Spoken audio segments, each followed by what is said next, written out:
Say the line, Uni. Yeah, Uni, say the line. It will. Yay! Yeah, she said it! Woo! Lamau. Here, Uni, you can have one shiny XP for doing the catchphrase. Yeah. The rest of us get to have a hero point. Yep. Yay. I mean, Uni can have one of those as well. Yes. Thank you.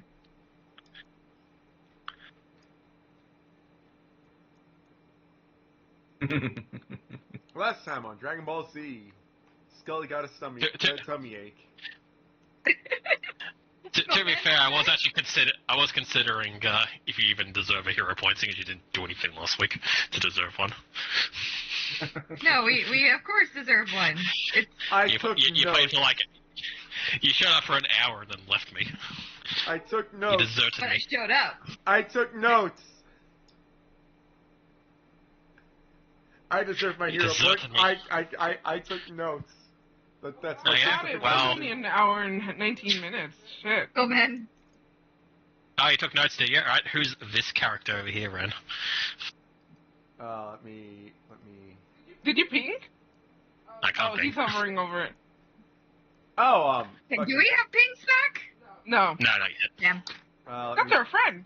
Yeah, that's. Uh-huh. I wouldn't call him our friend, but I mean, he's the one who brought us in here.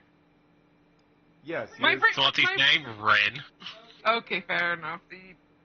Let's see. Ugh. No, that's too far back in my notes. Not full of rocks. Wait, what the fuck?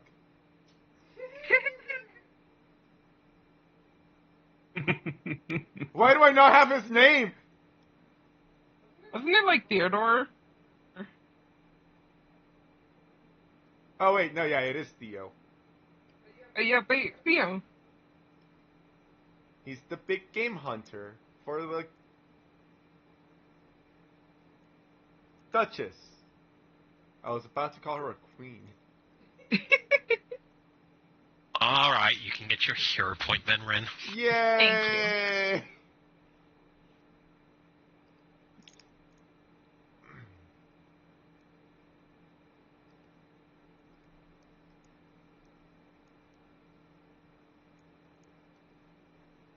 Yes, Bruce. You're included as well. Ah, you. Okay. Oh, you were the one who paused the music. Okay, I was like, why is the music? I remember hearing the music and then. Oh, I was listening to Ren's video. Yeah, fair enough. Hang on. There you go. Give us them What? tunes. In case Bruce starts talking, now we have a model for him. Yeah! Sing a song over people. It's a dog!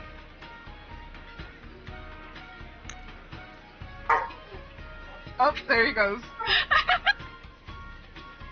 Puppy! Yep, as you enter into the dining room, the dog barks at you.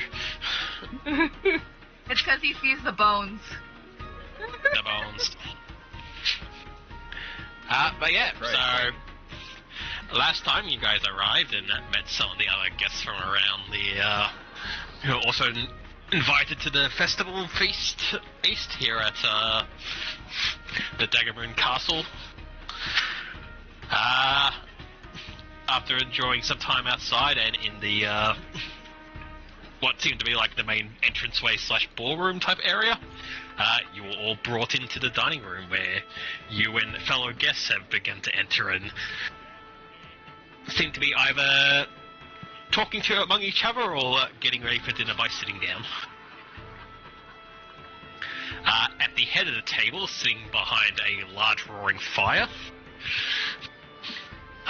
you see this quite a beautiful woman in this flowing green gown out at the head of the table. A man dressed head to toe in armor carrying a massive halberd is standing by your side at all times. Ah.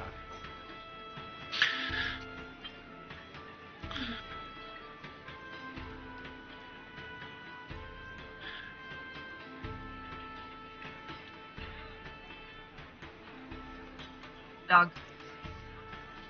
Scully immediately loses a finger.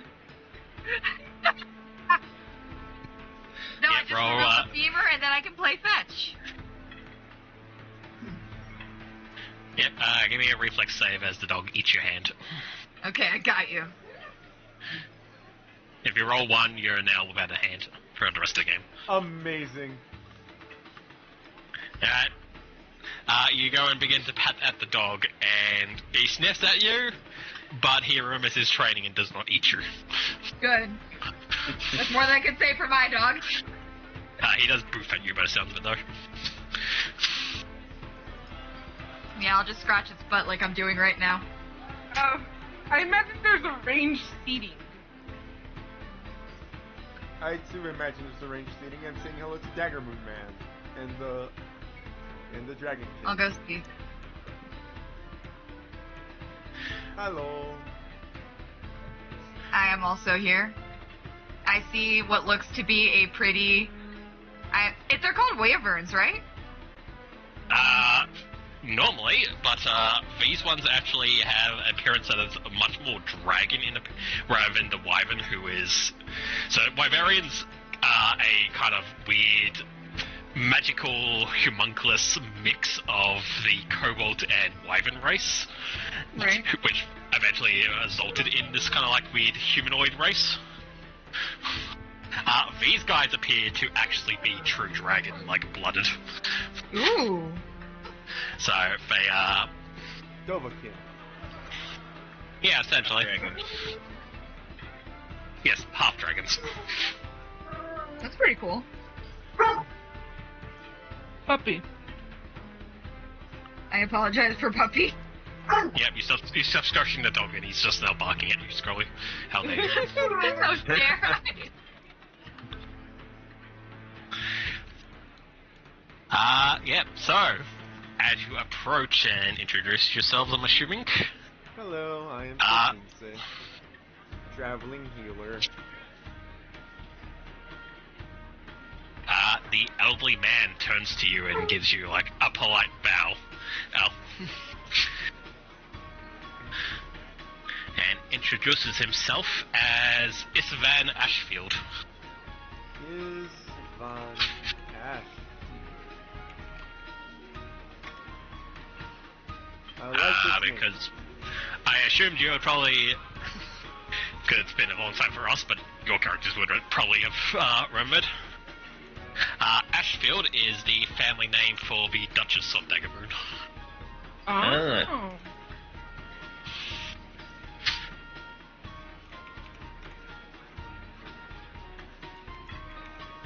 So Isvan turns and gives you guys a polite bow and introduces himself as such. And then it goes to introduce his two companions. He points to the towering blue dragon half dragon man, and introduces himself as Sir Langdon Rose. Hey, it's Landon Rose. Hello. Don immediately perks up at hearing that.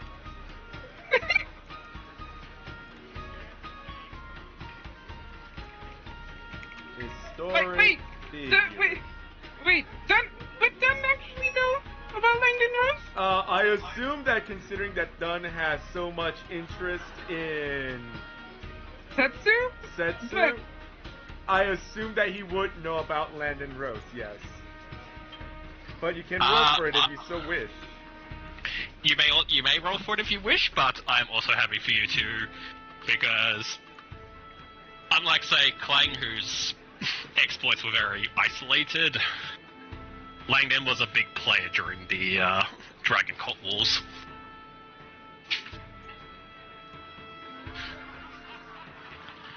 So he would definitely be a name that will be like history book recorded if anyone was like, write about the events of the war. Okay, so Also, like, I am happy to say that most of us probably do know Landon Rose simply because historic figure, living historic figure, but also for Dunn, who has an interest in his heritage, he literally taught your Prince King. Prince. Don knows about Setsu and his heroics. He also knows about Langdon Roads a little bit. Like, he doesn't know full-on detail. He was just told stories. You know what I mean? Yes. So, it's like, it's like he's just meeting, like he's meeting Superman. Or Batman, actually. It's, Superman it's would very be... easy to meet Superman, actually. Yeah. No, what I mean is Superman would be the, Setsu. Ah. Because, you know, This of is course... the equivalent of meeting Batman. Yes, because this is not, like, Nagaji telling Nagaji stories, and of course Superman's gonna be the one who's the main character, right? So, Fair. that's Setsu. To be fair, while Langdon Rose does have a strong connection, like he would kind of be the Batman in the story. Uh-huh. I feel like party-wise, because Setsu, you know, he was there with fucking the other two, or in the, like, you know, lizard party. So they would probably be seen more as, like, the Batman and the Wonder Woman in the story. Langdon Rose is probably like the Green Lantern. Okay, there you go. Even better. I mean, alternatively, we can see Zetsu as Poe and this as Master Shifu. Just basically done is like, whoop! It's the real life figure from my stories.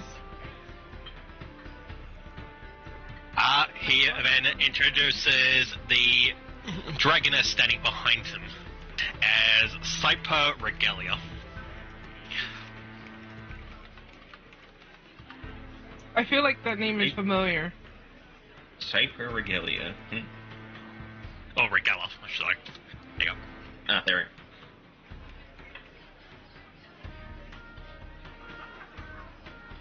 Langdon Rose. Hello. There you go. There are the names. For notes. There you go, Ren. Yay. There's the name. Give me the pictures. It's probably only the pictures and the tokens. Rip. Am I You can zoom correct, in on Booth? those pretty easily. Yes. Rip. These are also, taken from elsewhere pictures, is Yeah. what it's rather than, PathFinder free asset pictures that I'm happy to throw up on screen. As you do. This is DM needs some good pictures and went on Google Images. That is very fair. Understandable. Have a nice day. These are characters who went from one game system to another. That, yeah, true as well.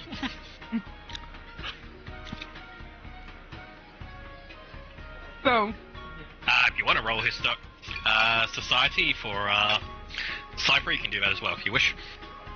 Would Scully have any inkling, or was I dead during Nah. that time? You're dead through all this. Yeah, okay. I thought so. Also on a different continent. Yeah. Fair. I can try rolling Society, but... Cries. you know, because he's a little bit of a Society, this is nerd. not my forte. He might know. Done. I know Landon Rose, but only as... Oh, hey, that's a historical figure. That's kind of where the knowledge That ends. is important. Yes, you're important too. So done. Well, the name itself doesn't really, come to mind and all that. Mm-hmm. The last name, Regalia, you have actually heard it be thrown around a few times. It is a name that was somewhat given and is somewhat being used by essentially what is known as the Black Dragon of the East, also known as, who also somewhat got nicknamed as the Overlord. Oh! Wait. neurons are stirring. Yes. Character neurons, but I totally get who that is now. After the quote-unquote overlord settled and essentially the war came to an end, he took an actual name for himself. For 21, you don't remember the full name, but you do remember that Regella was part of it. The regalia makes sense to be.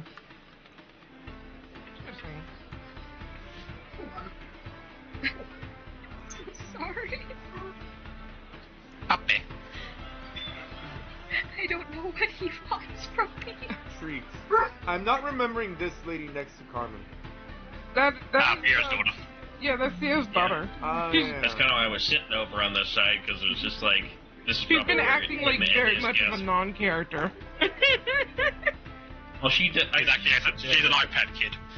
Yep. She's the typical teenager. She doesn't really want to be here right now with all the old people who she has no interest in hanging out with. He wants to be at the club.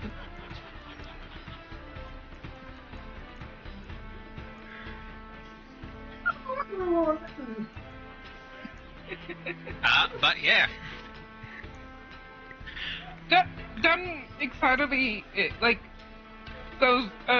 wants to be like, are you the Are you this? shit? Are you the Langland Rose from? Was it was Darkness, not Teammate, right? Darkness. From Darkness. the Battles of Darkness.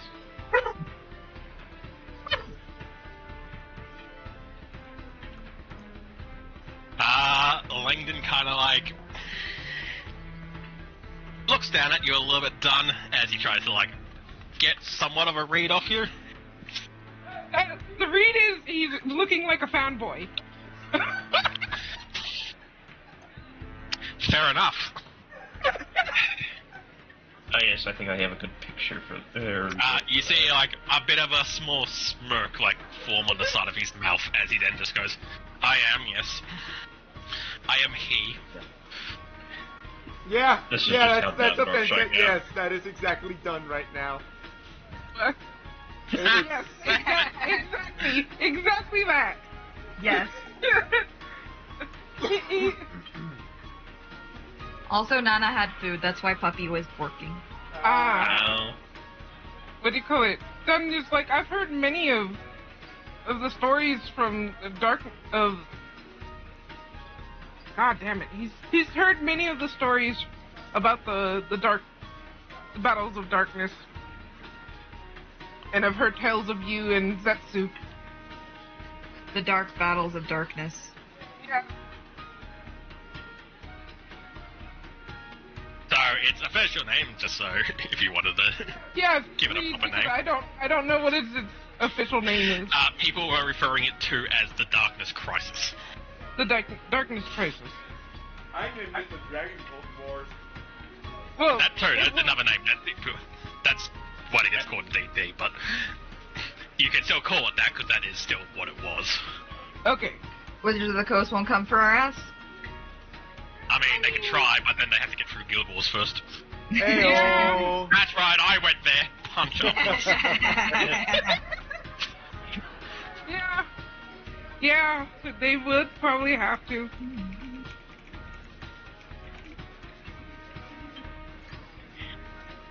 But yeah, Langdon and Rose will just kind of like give you a bit of a nod. To be fair, I wasn't sure. Well, I was unaware that my importance in the war would measure up to Setsu, but I am honored that you think of me that way.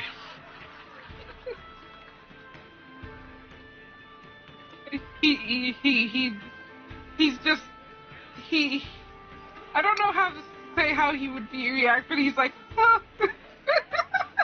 He's like, okay, Can I have an Done. autograph? yes. Can you roll me a perception check at advantage? Sure. Perception. And, keep higher.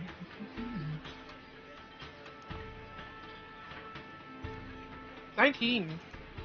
That's pretty good. Right. Very good.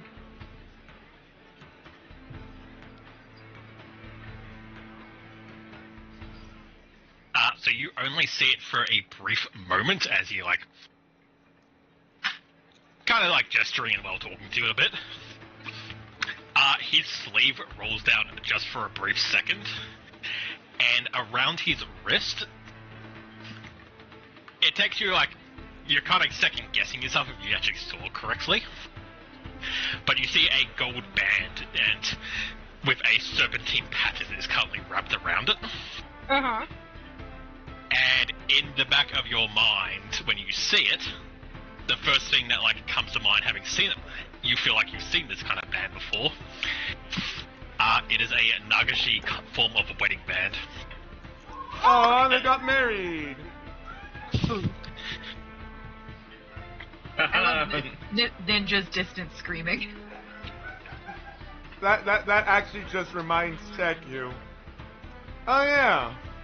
Well, she didn't see the band, but she finally fucking pieced together Setsu and Langdon Rose as a fucking concept, and she's like, oh yeah, a couple that looked like it was splattered in blood asked me to ask Setsu how Langdon Rose was doing. But since the other half is here, how's Setsu doing? Did she actually piece that together? Yes. But she didn't see the band. She wasn't looking for anything, so she didn't see it. You could just say, oh, you remembered a kobold asking... That's actually what he did say. Yeah.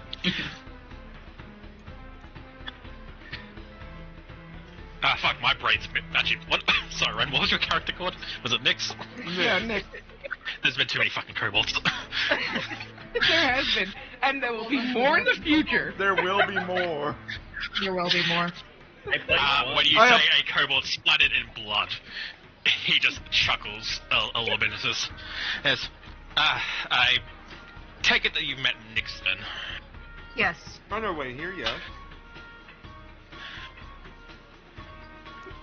Well, I assume she's doing well then, if she's in a position to ask about others, so... Setsu's doing well, last I saw him. Dan's like... he gets even more starry-eyed. Like, bro. Like, he wants to ask many questions, but many questions are not coming to mind. He's fanboying. Yeah. Yep. I would say that, as it would appear, Nyx is swamped with paperwork. Well, I would say that Setsu is in a similar case as he is swamped with not quite paperwork, but more responsibilities for, I suppose that is common for royalty. While in a swamp tower somewhere, there is a mountain of paperwork and books with a pipe sticking out of it and snoring.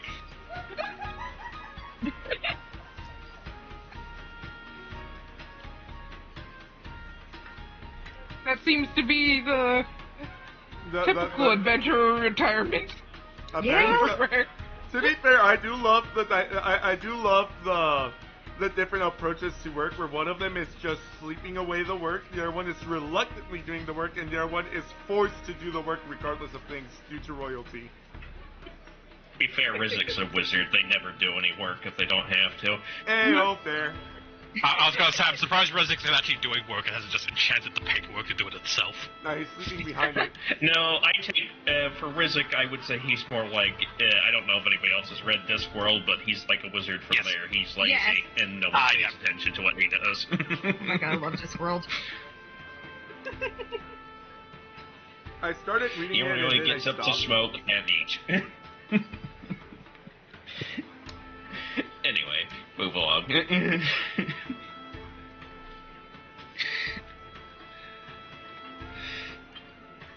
Sorry, it's just that you, like, because you mentioned it, Ren, I realized, yeah, no, that's probably what ends up happening to most adventurers when they retire is just paperwork, because they have to become responsible. Like, they don't get get to go off having fun and like explore the world anymore. It's like, no, you're in charge of what the fuck that you decide to settle into now. Here's some paperwork. So basically, you defeated the evil. Now you have to get a real job. You defeated the evil, so we're granting you this town. I don't want a town. Too bad. Here's your town. But that's responsibility. Too bad. Aww. You shouldn't have been the responsible Put one, up Ben. with it.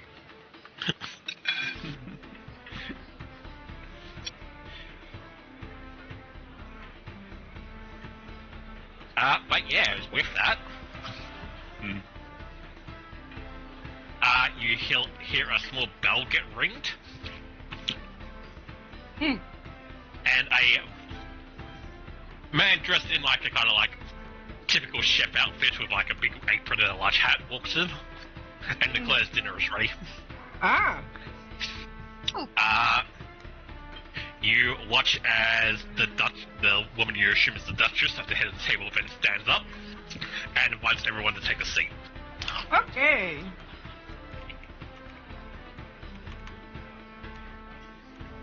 Where are we sitting?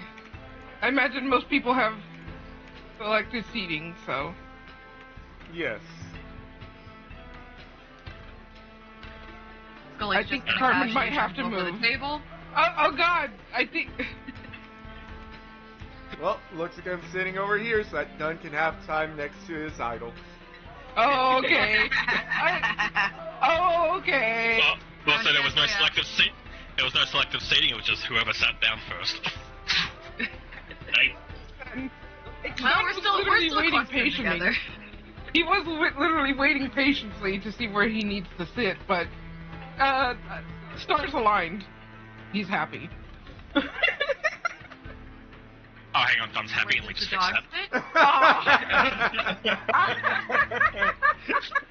I doubt that would happen. Good grief, I'm just imagining Clang is looking at his plate like, why am I doing this? I have no mouth, and I do not eat.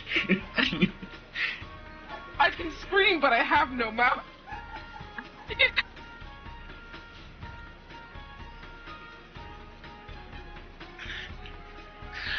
As you're taking seats as well, some of the keen-eyed of you might have also realized that not everyone is here. Yep.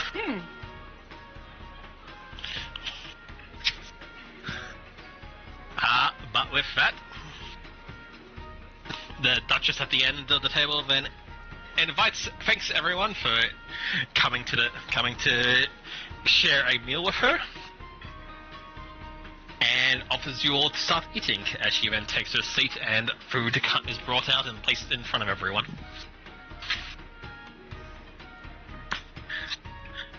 Proceeds to eat.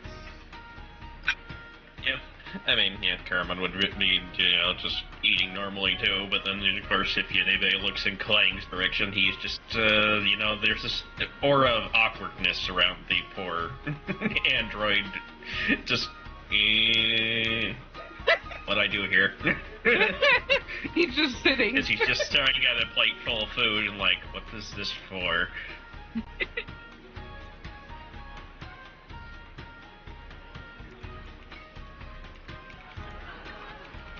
Done each alongside.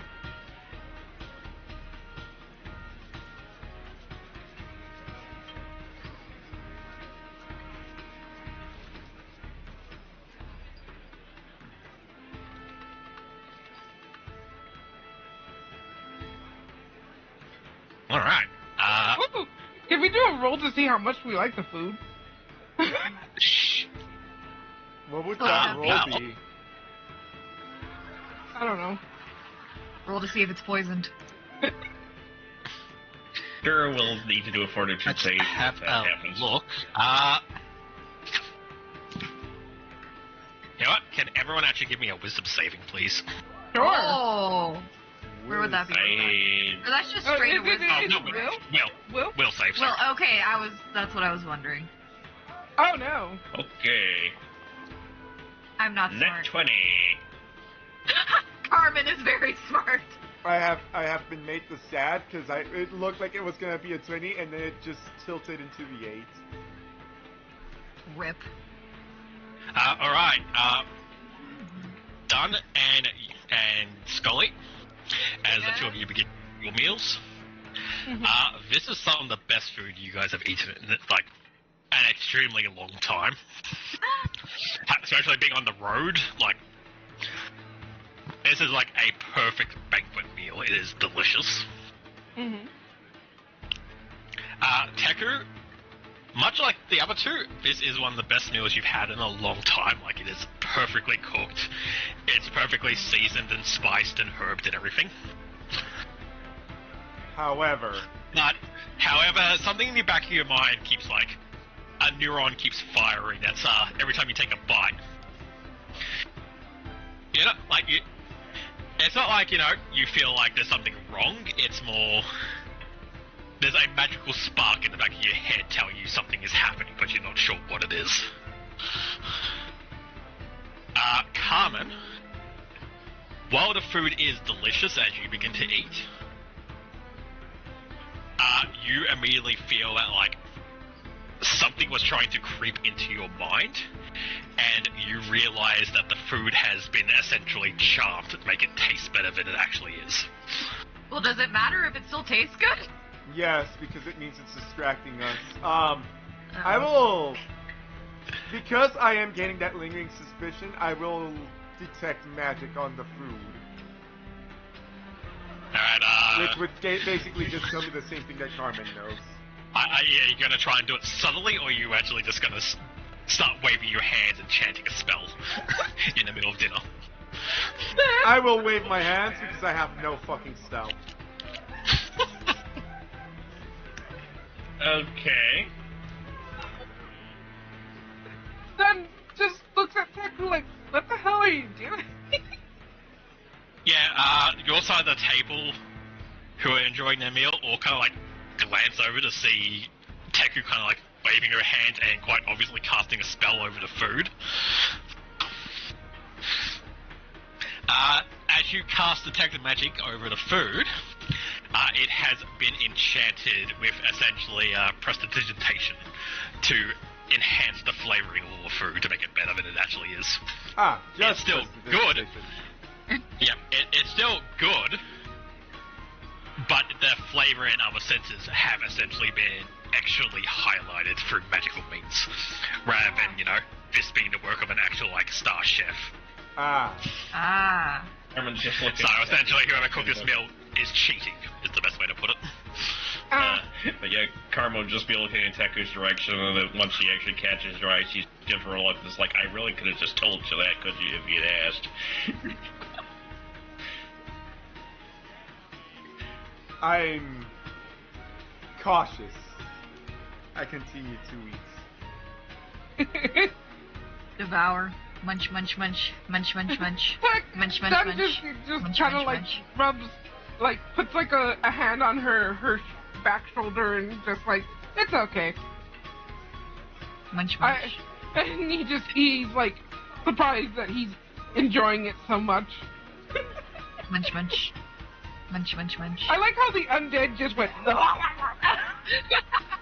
Look, all I'm saying is... Without lips, that's kind of probably a funky thing to watch a skeleton eat.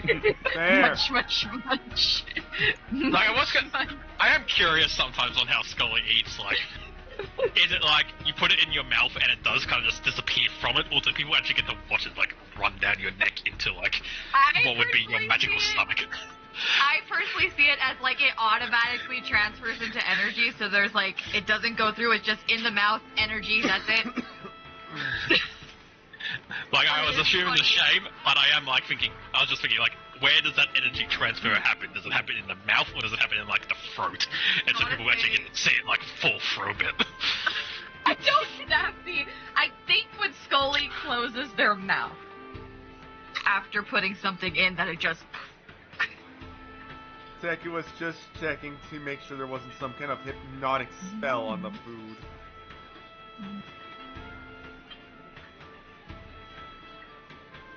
It has now been verified that is not the case.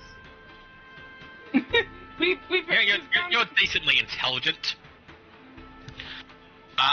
Something that would come to mind, though, Teku, as you're eating, and and thinking about this.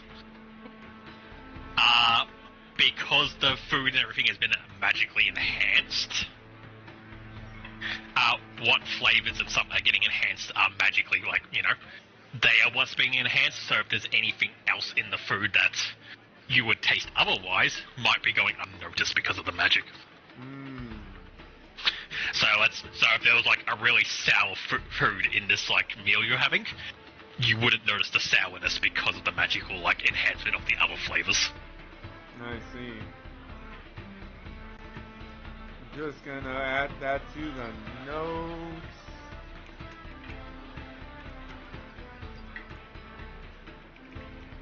John wants to look around to see if anyone else noticed what Taku ended up doing. I was very unsubtle. If someone didn't What? notice, I have a lot of questions. That's why he wants to look around. Yeah, give me a perception. 14. 31. When Teku was doing it, your side of the table, so other than the four of you, Theo's daughter, Triss, and the cat Dr. Cars, they fucking, like, stopped what they were doing to watch Teku do the entire process.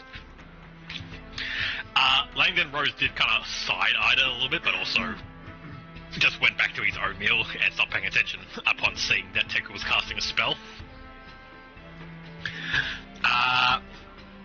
More up the table, more people seem to be invested in what discussion they're having with the Duchess. But you did notice both Theo and Rosen, the dwarf here, like, tilt their heads slightly to, like, glance down at Teku.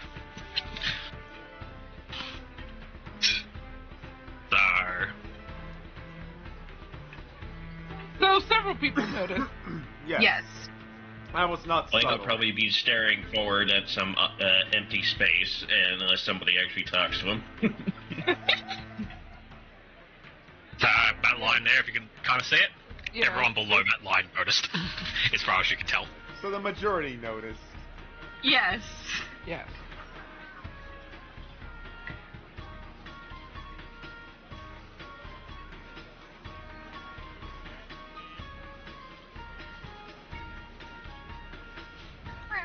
Well, as I enjoy the food, now that I know that, you know, Munch munch. it was just prestidigitation, I will make idle conversation with the cat botanist. Botanist. Botanist. If some little food left, Dunn gives some to Ophira. I imagine she does eat. Yes. Munch munch. I mean, you and Scully eat, so I assume that the snake would also still eat, mechanical-wise. Yeah, fair enough. We just don't bring it up because who wants to be managing all that? Me, you now have to manage all that from now on. It's going into your rations. No. I mean, That's why I've definitely been keeping track of also, you know, making sure you guys feed your horses. And, you know, I'm sure it hasn't actually changed in, like, you know, months of in-game time. right. Right. I mean, thankfully the rations are hilariously less of an issue because every time that we kill something that could be considered big game, Teku goes in and it's like, time to turn this into food. Isn't it me who do that? It's been... Both of you take turns. Yeah, we take turns. Yeah, okay. Despite Like, the fact that it's definitely you do the shouldn't be me. survival to harvest it. Mhm. You do that survival to harvest it, and then Teku is the one who then cooks it. Ah, fair enough. If we were in a more survival situation like we were in the desert, where, you know, running out of rations was actually a thing and could be an issue, Yes. that's when I'd keep track of it more, but in this area, you spend maybe like 1 or 2 nights in your tent and then right up in a town after that, so... Fair enough. You know, I forgot I- we actually had horses. Yeah. Well, I had a skeleton horse. Y'all had camels. Yeah. No, we you have got actual rid of the horses. camels. Yeah, we You got trained the actual camels to horses early on. Yeah, that's right. I remember. I got confuzzled. But yeah. As dinner then winds down, and the Duchess, like, calls a proceeding ending to what's going on, she thanks everyone for coming tonight, and slowly but surely people begin to disperse out of the room.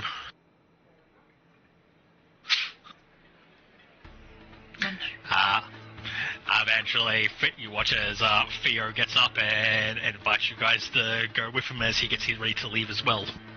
Okay. Well, he is the one who invited us, so. Okie dokie.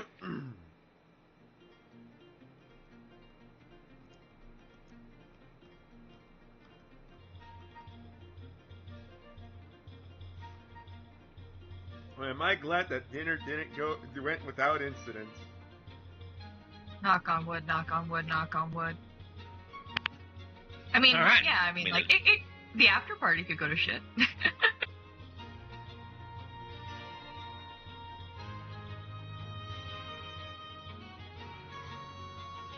So, as you guys arrive back in the entranceway, you see it's pretty much empty now as the evening is beginning to wrap up. The four of you, Theo and Triss, are kind of all gathered together in the entranceway as Theo's putting on his cloak and getting ready to, like, depart with you guys. Mm-hmm. Once again, thank you guys for saving his life against the dinosaur, Of course. Good deal. and hopes that you enjoyed dinner enough as a token of thanks. It was quite It was delicious. quite good. It was very yummy. Munch, munch. And eventful. Got to meet Yeah, some never interesting turned down a people. free meal. Exactly.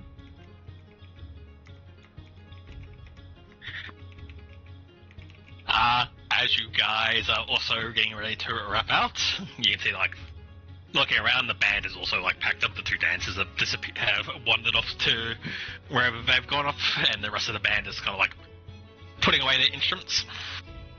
Yeah. Just as you guys are about to step through the door back into the courtyard to make your departure, you suddenly hear shouting from up the hallway. As you see one of the guards starts running down the hallway in a panic. Oh. Oh, joy. What's going on here, What I wonder? happened?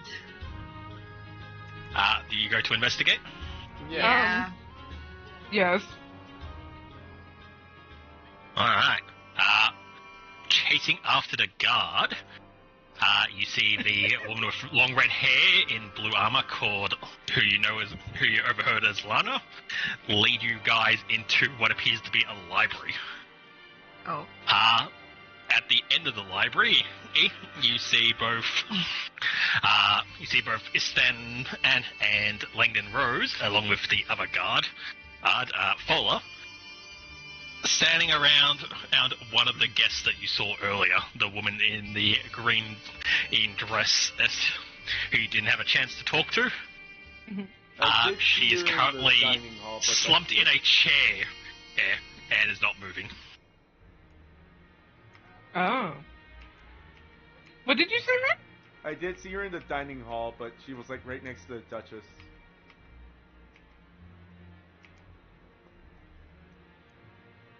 Oh, wait. Were we allowed to go all the way up there? No one's stopping you. You know, Oh, okay. yeah, no one's stopping us, so yeah. We would have paused things if we weren't allowed to keep going. That's true. As you get closer, Ispan kind of like looks at the four of you slowly making your way in. Then, Seriously? I'm re-rolling that. okie dokie. Nice one. Getting used to that. You've been getting a couple of those today. Yeah. Actually, before you reroll, Uh-huh. I'm going to introduce the new mechanic for hero points that I was talking about with a few people earlier. So, bit ago, Cole told me about this, and I went and looked it up, and I really quite like this system. Oh. An alternative use for hero points instead of a reroll. You can still use them as a reroll, but instead, if you don't want to, you can instead get you spend a re-roll on any d20 roll you make to immediately add a plus 10 to the roll. Ooh. So in this case, Ren, if you were to do so, you would bump that from a 19 to a 29. So when you spend a hero point to in the game, you can either use it now to re-roll a failed check or to improve a check, or you can use it to add the plus 10 to the roll. I think I'll add the plus 10. Yeah, let's not risk Alright. another one. Yeah. Flying is a as free you action. Yep. Oh, I just as realized you- I'm nowhere to see the body. I'm gonna be over here. So I will. Vivian Cross. Oh, she has gills. Yeah, I noticed that. Huh. Her eyes are pretty. Not sure why that music's not playing.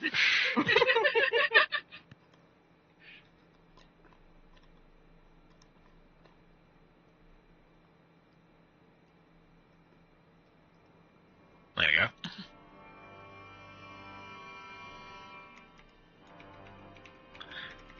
But yeah, examining her, you immediately notice that, as seen in the portrait, she appears to have gills, and when you look her over, you realize that she is part merfolk. Interesting. Looking at the paleness of her skin, the way her hand was like, you could see a bit of like struggle around her neck as if she was like grasping at it for a bit before she collapsed into this chair. She appears to have been poisoned. Oh. To know. So, to recall knowledge on merfolk, what would that be? Society, or if you have something related to merfolk, or the ocean, you can do that instead. Could I roll Oh, for damn. society on this one? Nature won't help. I will allow a nature, but the check will be higher, or DC Okay. will be higher. Sure, I'll try nature anyway then. Damn it! Okay, 15 and a 23. Neither of you have really had much experience with the Fair. aquatic folk Yeah. to know like anything special about them that stands out in this situation. Fair enough.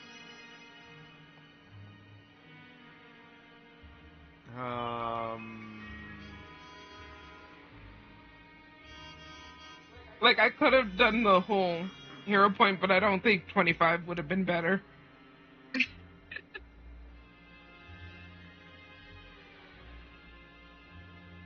I don't really have anything that would help me with the merfolk things. You could either do society or nature at a higher DC. I have +2 on both of those. Ah, Anything short of a 20, I don't really got anything.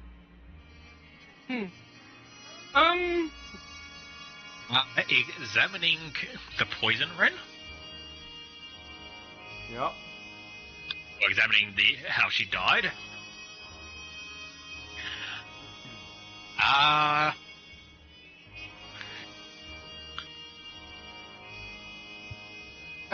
Scully, can you make a crafting check, please, for your alchemy knowledge? Okay. Scully, please help. Yes. I think I'm good. All right. So with your medical knowledge and being able to like describe the type of poison and then how long it would have taken, you realize that she was likely poisoned almost half an hour ago. Half an hour Scully. ago. That would have been at the end of dinner, yes. So, at some point during the meal, she was poisoned. ah. Scully, with your knowledge on alchemical stuff, she was poisoned with a poison known as hemlock. Ooh. That is a real ass poison that I have heard before. Yes. So, hemlock is basically a concentrated poison. It is a very deadly toxin that basically halts muscle action and eventually stops the victim's heart.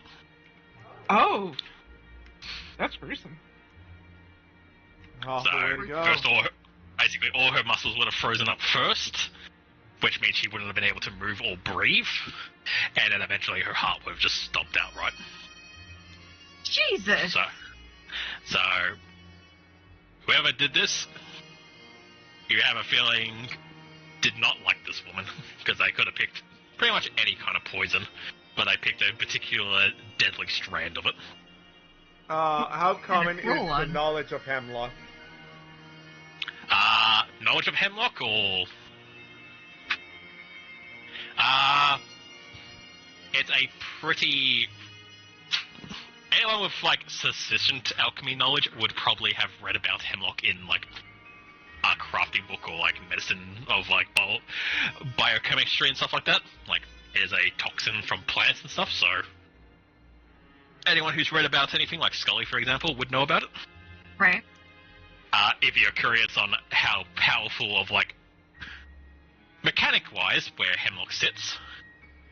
in the poison chart, hemlock is a level 15 poison. Holy shit! Damn. So, when Scully is level 15, she can likely add it to her crafting list for, like, her dairy prep if she wishes. Holy shit. Brutal. So, Dunn wants to ask the guard, like, what basically happened, essentially? Like, what does the guard know, essentially?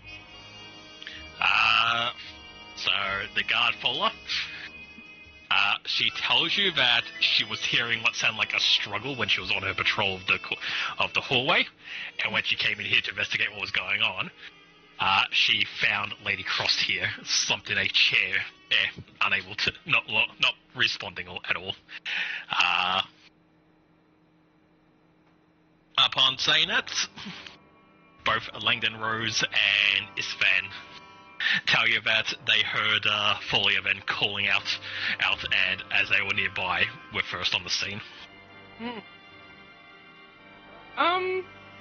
Dunn wants to do a perception check to see if he notices anything, out of the ordinary other than... So, wait, Fola was the one that first heard her? Yep, so Fola says that she heard what sounded like someone struggling or something going on in the library. And when she went to investigate, she found Cross now dead at the end of the slumped in this essentially like chair, essentially in the back of the library by herself. She called for help. She went to call for help, and that's when Isfan and Langdon Rose arrived. Huh?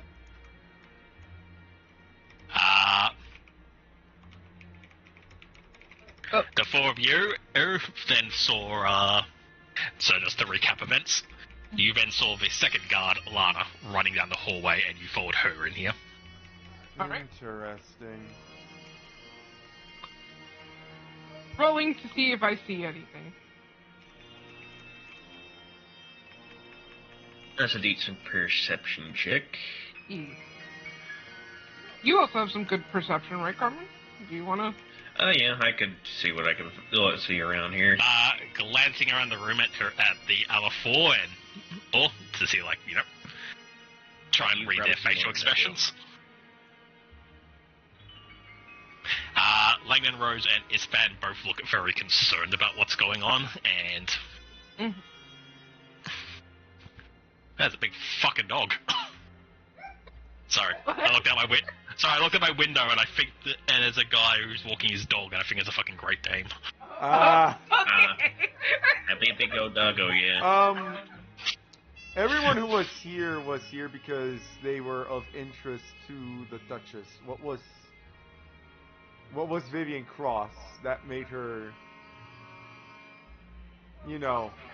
had the Duchess' interest? But it's her connection, yes. Mm-hmm. Ispan kind of like rubs at his beard for a little bit and then says, I believe that Lady Cross was here in discussion with opening a trade route across her, essentially her homeland. The merfolk have a city in the bay, not far from the opening in Daggermoon. But because their city is where it is built, we have basically a no-sail zone there, so we're not to disrupt their area of living. Lady Cross was here because I believe the Duchess wants to renegotiate that area so that we can use it for sailing. That'll make things... This will definitely make that more complicated. You don't say. So... Looking at the guards, for going back to Ninja's perception check. Mm-hmm. So, Ispan and Langdon Rose look both very concerned about what's going on, but also it's kind of stalwart in the, like, Mm-hmm. Grizzled old men who have seen this, but are still like, alright, something wrong here, type thing. Yeah. Fola. She's not fearful, but she definitely looks like, she just come across a murder, essentially, and now she's a little panicked by it. Fair enough. Who would well, Lana, who came in with you guys, also has a bit of that kind of, like, shared panic. But she also looks like, basically she's more, like, ready to go and, like, do her job than Fuller is. Like, she still has that bit of determination still behind her eyes. So she's more in, like, the Langdon Rose and Ispan camp.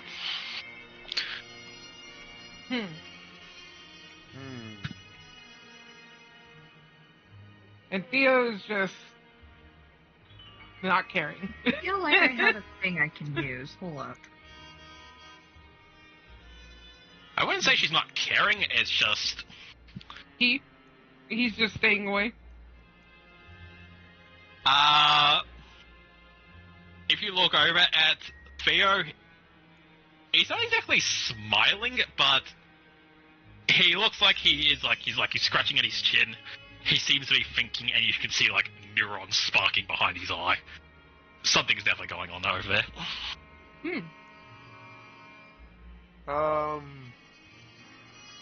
I think we should let Carmen ask about that just in case he tries to bullshit. Who you want to ask? Well, like you said, there's neurons firing off with Theo, so if Theo decides to bullshit us because he's coming up with some scheme, it's best for Carmen because she has the best deception. Fair enough. Dunn be able to mentions detect it it to faster. Carmen. And I guess we go talk to Theo. Scully, as you're there still, Yes. you'll see Ispan walk up to Langdon and be like, I suppose we should quickly go check on our charges. And Langdon gives him a nod, and the two men seem to depart. Unless someone stops them, they'll both leave. I'm gonna roll a survival on Vivian Cross to see if there's signs of a struggle besides, her struggling to breathe, such as bruising. Yeah, go ahead. 19.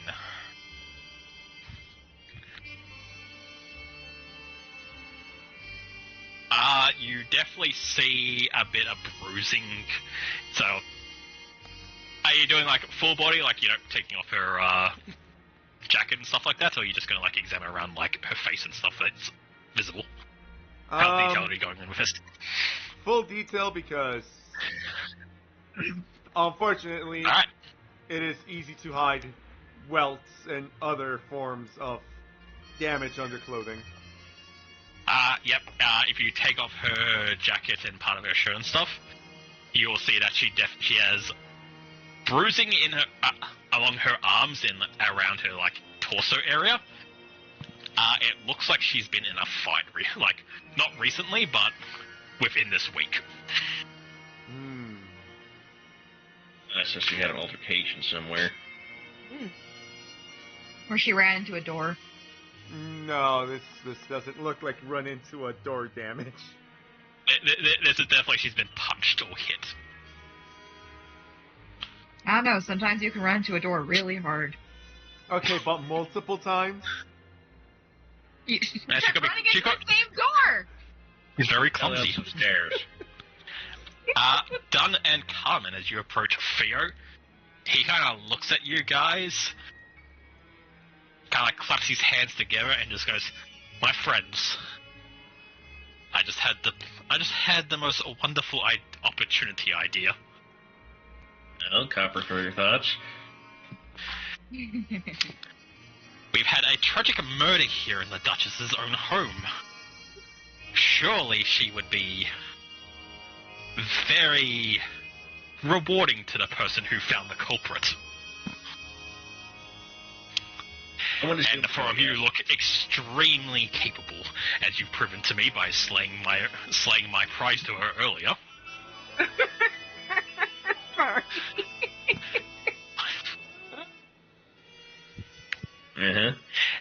Well, I'm also in need of a replacement for said prize after you heroically slew the dinosaur that I was here to bring to the Duchess. Perhaps you would be interested in accommodating me on this. You are my gift to the Duchess as you heroically solve this murder. Can we do, like, a check? Yep. I can do a deception check on that. You can do deception, yes, to see what's going on in his little brain. I'm gonna roll deception too, just in case. Oh, I couldn't do any better. No, this guy is 100% driven by greed right this second. He is seeing opportunity to be like the hero in this situation, and by that using you four to be the hero for him to then take credit for later. Fair enough. Well, if you see it that way, maybe you can help us with a lead. She seemed to have been poisoned. Can you tell us anything about Vivian Cross that you know of? Not really. She's not my area of expertise. I'm the game marshal for land activity. She operates in the nearby harbor district, I believe, in her little community. I don't really go out that way, I'm afraid. Wait a minute. I'd be someone who'd ask next. Was it the Yeah. dwarf responsible for ocean? Yeah, the dwarf was sea game. Yep. That is Florian's quote-unquote rival, but in the other district, essentially. If I Yeah, remember hunting her. correctly...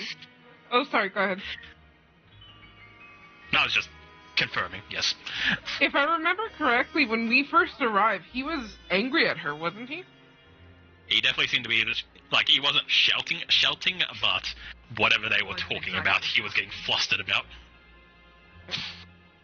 So, I think he's our first lead. I guess might as well at least try to help with this. Murder mystery time. Yep. Theo kind of, like, lights up when you agree. He's just like, excellent. I'm going to heroically go lock up to make sure none of the suspects try to escape. You get to work investigating everything. Sure. And he's going to immediately turn and make his way quickly outside.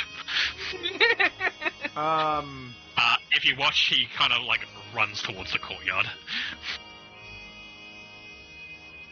So, from what my notes say, Fola was supposed to be in the dining room making sure that nobody entered there during the dinner. But I don't know anything after that, so I'm going to go ahead and ask Fola what after dinner activities were.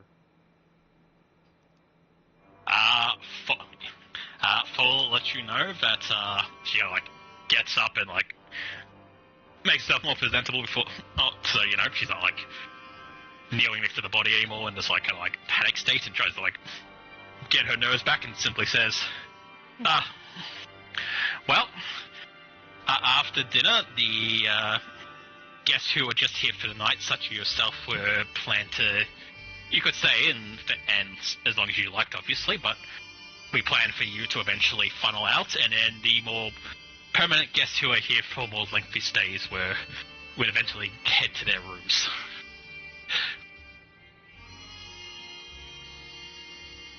I imagine Vivian Cross was one of the more lengthier stays.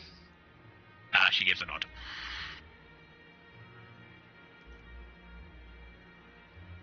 That didn't exactly tell me what you did after you were done guarding the dining room. Oh, I joined with Lana and we went on our patrol around the outside of the castle.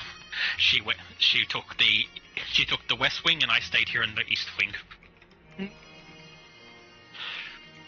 Sure who to ask about this, but we figured out that the food was prestidigitated and would have hidden flavors that they didn't want noticed.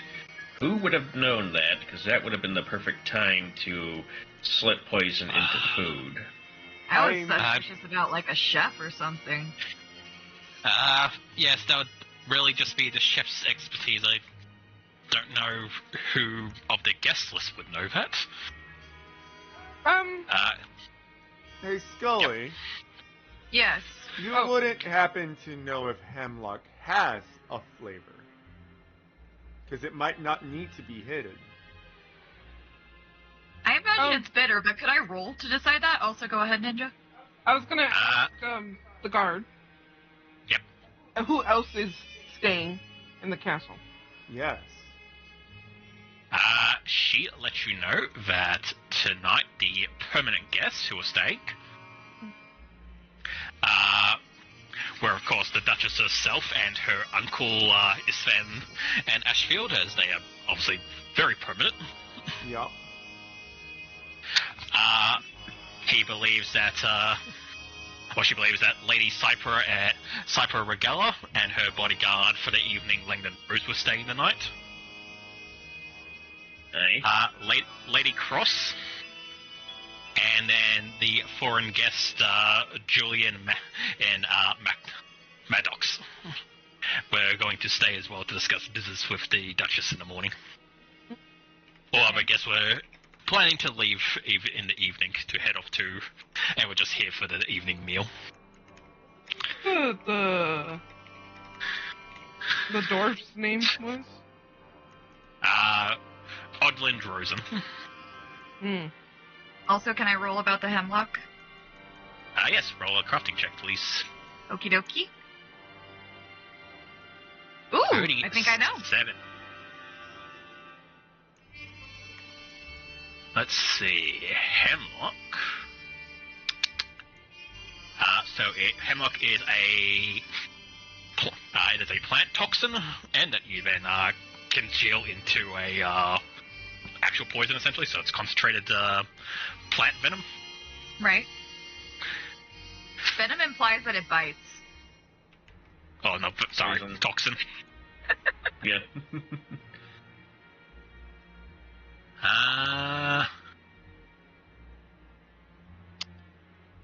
Does it have a particular flavor? I believe it's from the Nightshade family, so it would be rather bitter. Yep, then I will say that. It would have a very bitter taste. Yay. So prestidigitation could hide the flavor. However...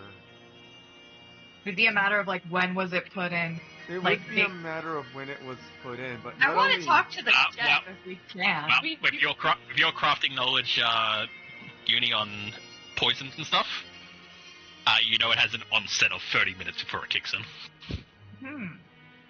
So, Yeah, so something... dinner and then, like, the after talking and everything probably went on for, like, an hour or two, so it was near the end. So So it yeah, could have been it could have been either dessert or maybe in her drink at the end. Well, you know how to... The only way to decide is an autopsy. Here we go. They already did. You guys already did. No, but I like, mean, yeah, slice her open. No.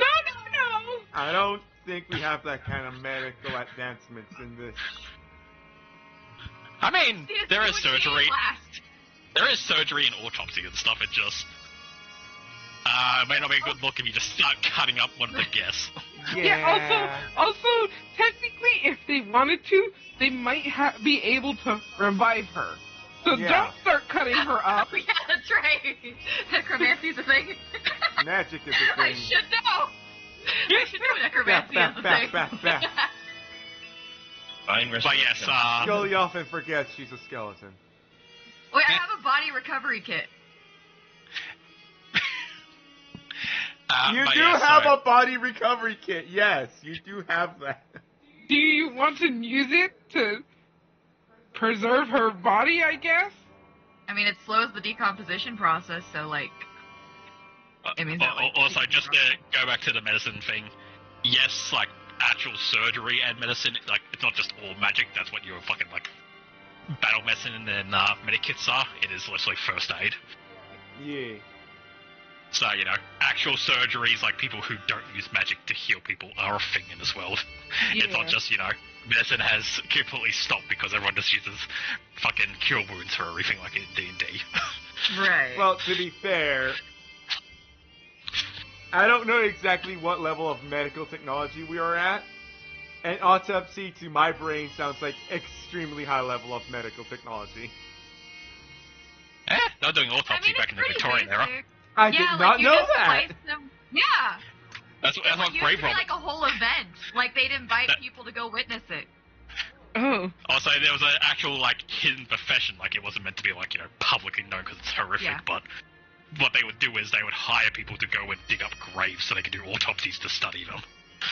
See, I knew about the surgeries. I didn't know about the autopsies because it's called the surgical theater for a reason. Yes. Yeah, they would work on dead people to find out how they died and how the human body ticks and all that. You know what? Fair enough. Okay. Heck, even in, like plague doctors, for example, were somewhat doing that. Like, sure, they didn't exactly understand why things were happening, but funny enough, they were still getting to the right conclusion through their operations. Nice. That's what I'm saying. Like, they didn't- That's what I'm hearing. Like, they didn't understand, like, you know, what a germ was, but they were like, I think the air is poison, so let's put on masks so we don't catch any diseases. And it's like, your method is wrong, but you are correct on the actual reason why you wear a mask. Good job. Fair enough. The air isn't poison, but you should still wear, like, masks and gloves and shit when you fucking, like, start digging around someone's body when they're sick. Yup. Yeah. But yeah.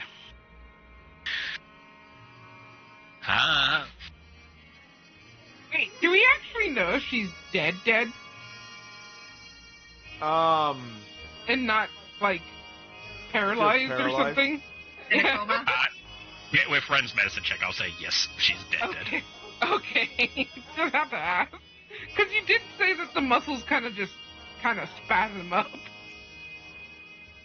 Well, the heart is a muscle. Yes, I'm aware, but, like, you know, like, she could seem dead, but still technically somewhat alive. There is fake death. That is a thing that can happen. Yeah, Right. That's what I was asking. But your medical check said yes. Dead. Mm-hmm. I suppose we go and start asking the other guests. That would be the case, yes. I don't know what else we can learn about here. There are. Ah. I have them both under low suspicion. Mostly because I feel like it would be detrimental to them to, you know, attack someone who is trying to open a trade route with the Queen, with the Duchess. But I do have I have Thorin the Fisherman as maybe a suspect because he was angry at her, but I don't think that would justify this. And Captain Falksy, also under low suspicion, since they are both the seafaring type. Right. But if anyone has the most to say about her, it would probably be the seafaring types.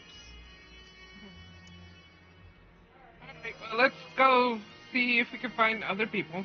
Yep. Alright, where would you like to go? So, you can go to the entranceway where you guys just were.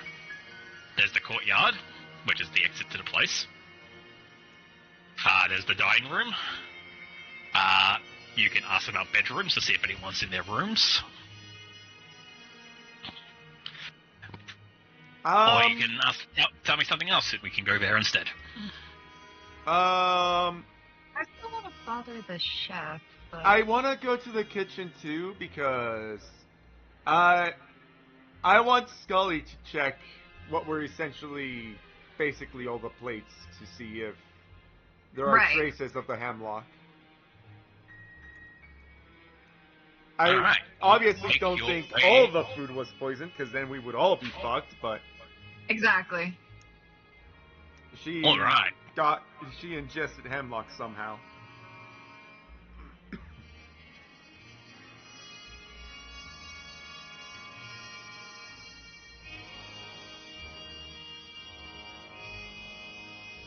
Alright, so I don't have a kitchen, but I'll take you to the dining room and we can theater of the mind it. Yeah. Alright. Yeah. Okay. Do we remember where she was sitting? Yes, it was over here. Over here next to the Duchess. Oh, kitty cat, it's here. Hey, Kitty Cat would know about herbs and whatnots. Yup. Who wants to go bother Kitty Cat?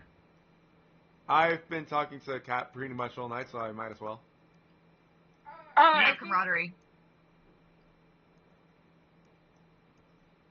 I will go with Scully just to look at the plate. Can I do like a test with my stuff to see like what was poisoned on her plate or her drink?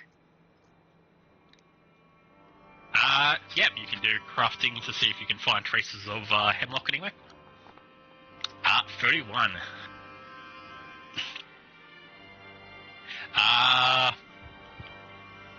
Actually, can you just roll me a flat d20, Scully? No modifiers. Flat d20, okay. There you are.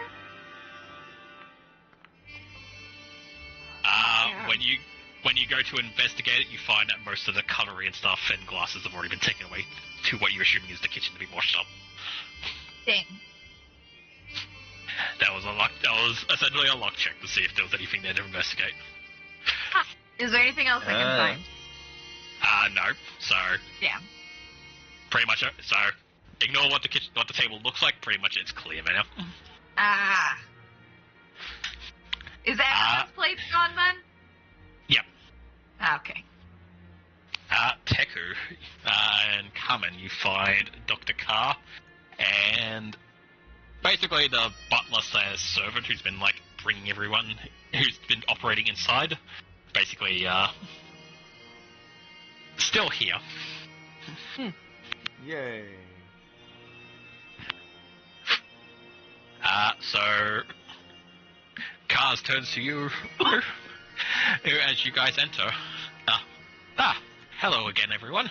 She then kind of like looks around at you, watches like you guys watches Scully and Dunn run off to one of the corners of the room.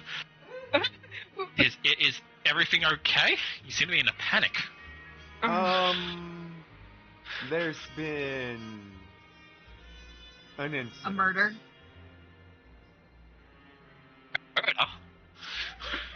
A murder most foul.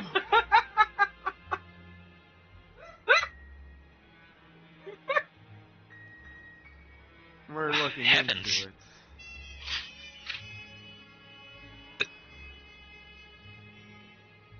Who was it?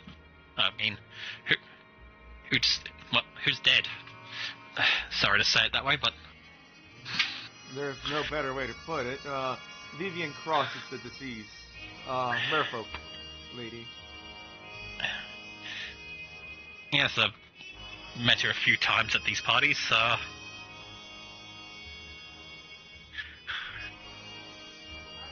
want to like take a look at the cat and the other dude just to see their demeanor and stuff like that. Sure. So if you want to just read their face, it's perception. But if you're looking for like a lie, it's deception. I'm not looking for any lies. I'm not very Okay. good at it. What would you say your relationship with her was? That was supposed to be perception. Oh well. Give us the Acquaintance, vibe. I suppose. As I said, I've met her once before at the last month's party. I don't even think This that is, works. this is only my second time here. Well, it was just a 19, so we would just add a plus 17 to that 19 instead of a plus 21. It's under your stealth. Well, yes, but it was still a rolled a 19, so I could just, if I just do a little bit of math here, I can see what that roll would have been. Fair enough. It would have been 36. So, you see Kara's like, she is a bit like shaken to hear someone has been killed. But you get the impression like actually saying she didn't know Vivian Cross, so it's not like, emotionally hit her or anything, it's more just like general, no. oh, that's not, oh no.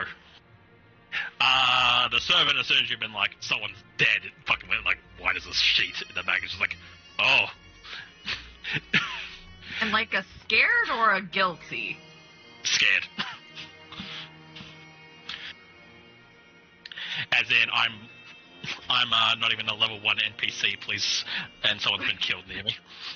Oh, fair. Don't stand a chance. Understandable. I don't even have a name in this scenario. I'm just butler. It would behoove us to ask you, it is in your line of specialty, what could you tell us about Hemlock? Hemlock? That's a very awful thing to create. Is that what you think the murder, how she died? We're pretty sure. Unfortunately, our alchemist has narrowed it down to that. She looks over at Scully when you mention she's an alchemist and says, oh, well, I don't know if I can tell you much more if you've already got your own expert on the case, but... Well, there are other Well, things you could tell us, such as how rare it is or how difficult it would be to obtain. We are travelers, fair. after all. Well, hemlock isn't from this region of the world. It doesn't grow in, essentially, Domainese. It's, well, it's part of the Nightshade family, and it grows in a much different culture, essentially. Not culture, environments. Climate than you would find here in Domainese.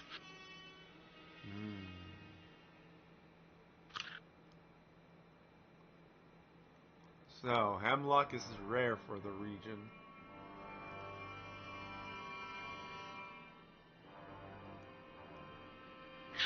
To give... Because she would describe it in world how it would make sense, but I will describe it how it makes sense to us. Mm-hmm. Yeah. It is a Mediterranean region growing plant. So, Oh! for us, for context, we're more Middle Eastern, essentially. I see. That is quite a world's away, actually. Yes. Mediterranean is where you guys started in Absalon. And where you guys currently are is like... gotta be like... almost, not quite in the area in the world map, but like that kind of area. Yeah. I Well, see. we can assume that, like, we could think that, like, somebody traveled with it, but, like, what if somebody got it from, like, a local merchant who had it for whatever reason? Well, it is a possibility. It might have been smuggled in here. I don't think you'd find it in just like any local market to be sold. But Do we know any travelers who would have gone through that region? Well, there's unfortunately a few, actually. Yeah. give me society again, please. Okay.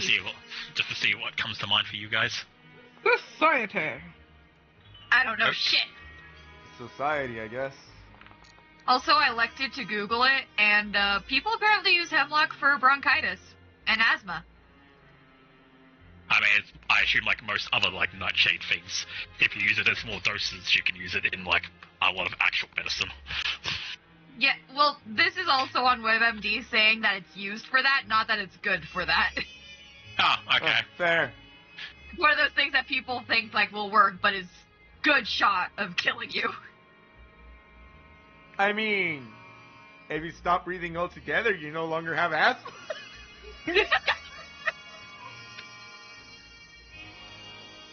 Did you know that if you just go and drown the ocean, you never have to drink again? Yeah. Huh. Dark comedy. It was used as a sedative. Oh, God. I mean,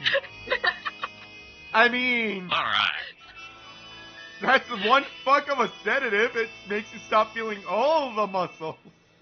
Exactly. It's so much easier to do surgery when you're sedated. In quotation. Permanently. Yeah. Alright, so people that come to mind, like, where they kind of come from and how the world, like, map works in your mind, essentially, when you picture it. People you think might head out in that direction of, like, you know, where it grows, based on, like, you know, profession and where they live and stuff like that. Mm-hmm. Funny enough, straight away you think of Vivian Cross herself, as she lives out in the ocean, which is the ocean that separates Domainese to what would be the, like, Europe stand-in for this world. Fair. Mm-hmm. Odland Rosen, the dwarf, whose job it is to sail out in that direction to hunt monsters, Also might have picked up on a voyage. Yep, Falk's the, or Australian, the possibly, military or pirate captain, you're not sure yet. Mm-hmm. And then Julian Maddox, the, essentially foreigner from, who's actually from that area of the world. He's, like, essentially, world-wise, he is from the Mediterranean, but he's Egypt rather than, like, where it would be in the Mediterranean. Right. But he is close enough to, like, essentially stand in Italy, essentially, to be able to get this stuff. Mm. Yeah, those are the four that, like, come to your mind, essentially. Time to do some questioning. Yep.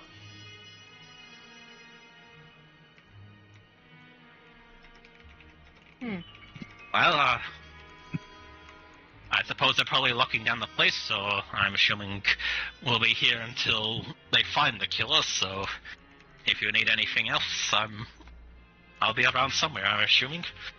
You'll let me know. That's good.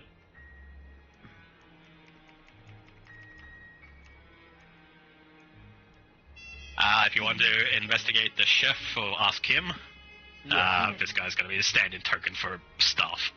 Alright. Right. So, Time to light his toes on fire.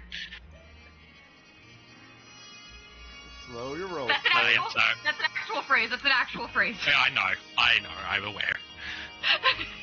So you watch as he like takes off his butler uniform and puts on the chef outfit and hat as he changes characters. Whoever's running this theater only hired the one guy to play all the background stuff. It's not very good.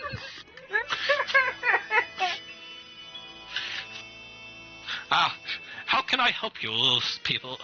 You're here to compliment the meal. I think we all know That was that's good. not where we're here. He might not actually He know. might not actually know, Scully. He was right there. It is a different character now. Spread it around. All right. Blue just finished saying that he's the stand-in I for saw. all. I saw. It's a different character now. I got confused for a second. Have the dishes been cleaned already? We're in the process of it now. Is there something you'll need in particular? It seems one of the guests has been poisoned. He like puts his hands to his cheeks. Oh, mon knee. Oh no. So, Did We're you not- do it? I highly doubt the staff. Ah, would you be the got one- me. I'm just saying. Poisoner says what? Yep. What? I mean, I can Of look course, at him. it was the DM. Yep. That's this is my big red herring of the murder mystery. Is that I just got a guy without a name who's in the staff I didn't make a token for as the killer. You got it, Yes. Goody. That was all part of your ploy. Yep. Every other character is the red herring. It's actually Yeah. this guy, the chef. The most obvious character. Yes. Hey.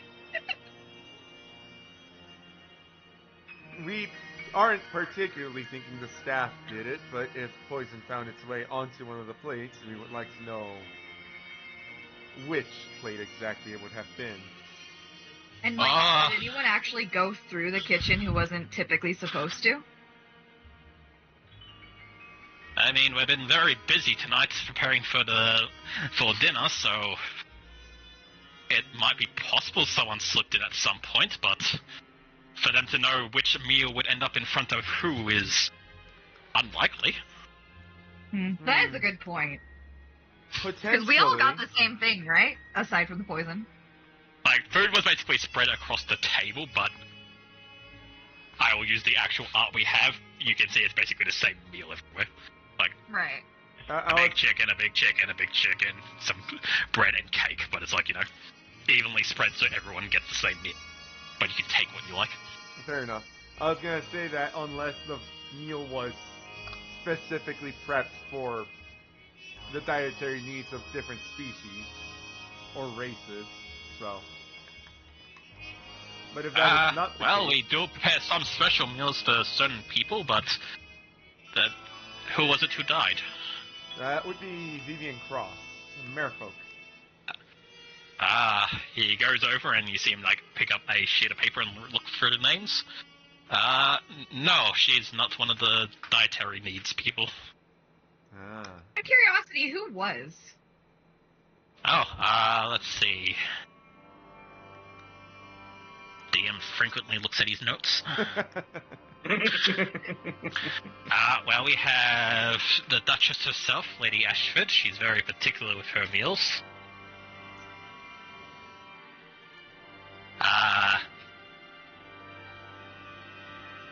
Let's see, Sir Clang Bellringer. As an animatronic, he doesn't really eat, so we provided him with other sustenance to help recharge his batteries, as to say.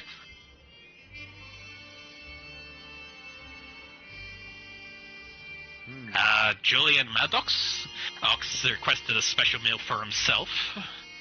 It seems he has written that local cuisine doesn't agree with him, so he requested a meal from his homeland.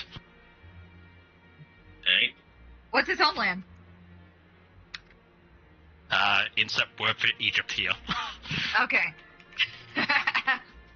I mean, that's not really Mediterranean, is it? No, he's one of our suspects. Yeah. I get the That's name, why so I was wondering not like an where idiot. he was.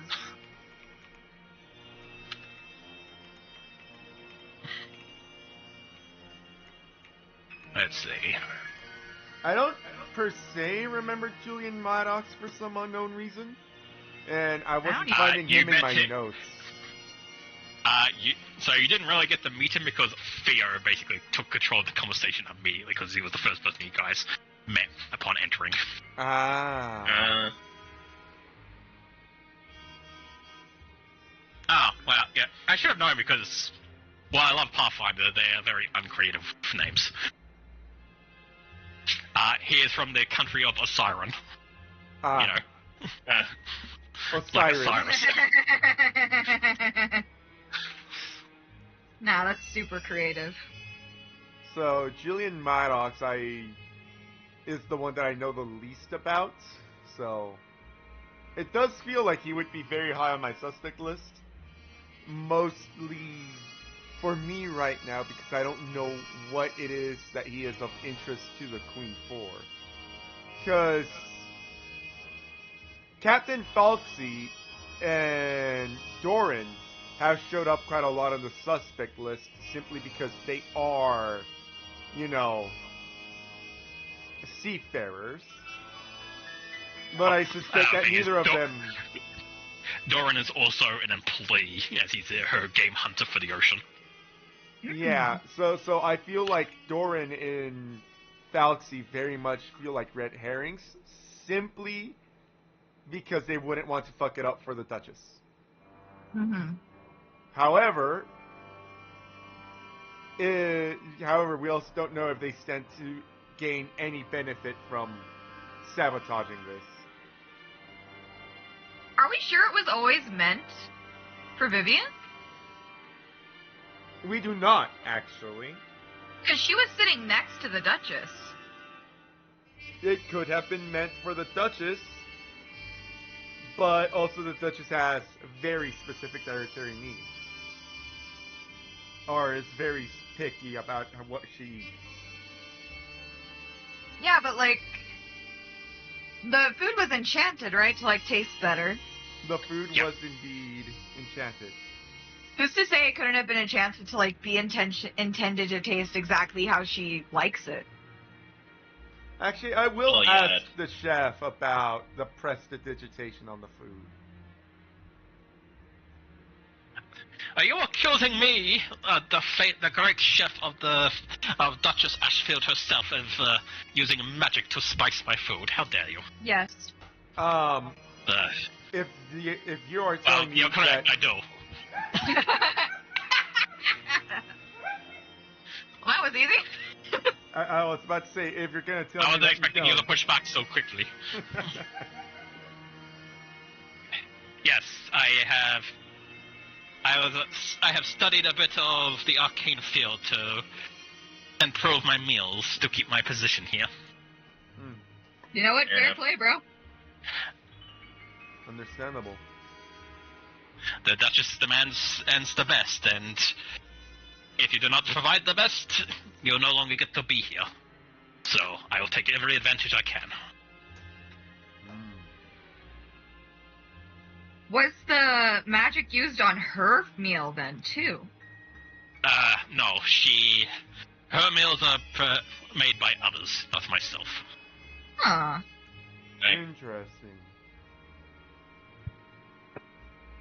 As I said, she has her own special dietary needs, and therefore has her own personal cooking stuff that provide her with her meals.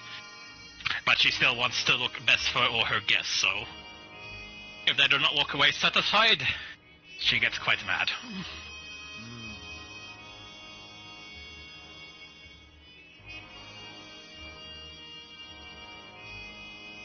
Interesting. Very interesting.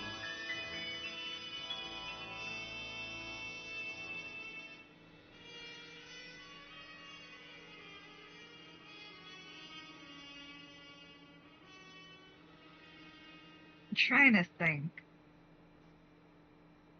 Is there anyone else from like the kitchen we could talk to, or like even actually, who brought the food out? Some of the waiting staff. Can we bother them? Sure, he takes off his chef hat and puts on one of the waiting staff's uniforms. I'll be right back real quick. I'm still listening. Nothing.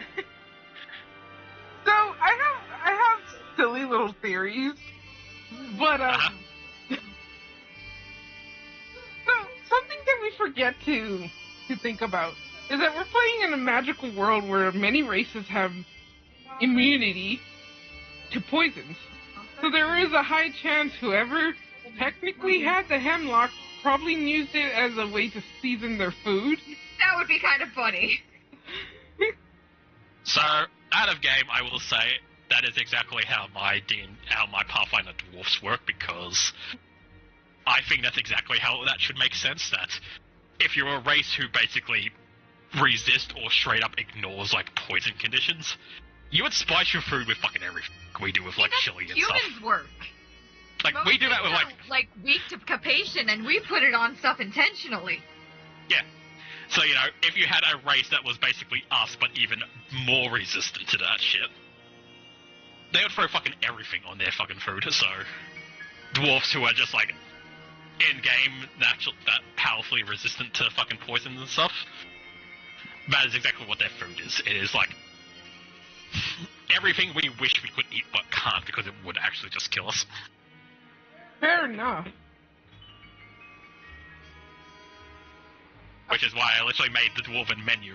Like, it only applied to drinks at the time, but I have literally made a dwarf. Like, if a particular race tries to eat at Allcaster, they are on a list of, like, you're allowed to eat this food, because if you eat anything else, you will die. So, what I will say is that once again is thinking of target on Dorian, the dwarf. But the thing is, she was up here, and he was down here.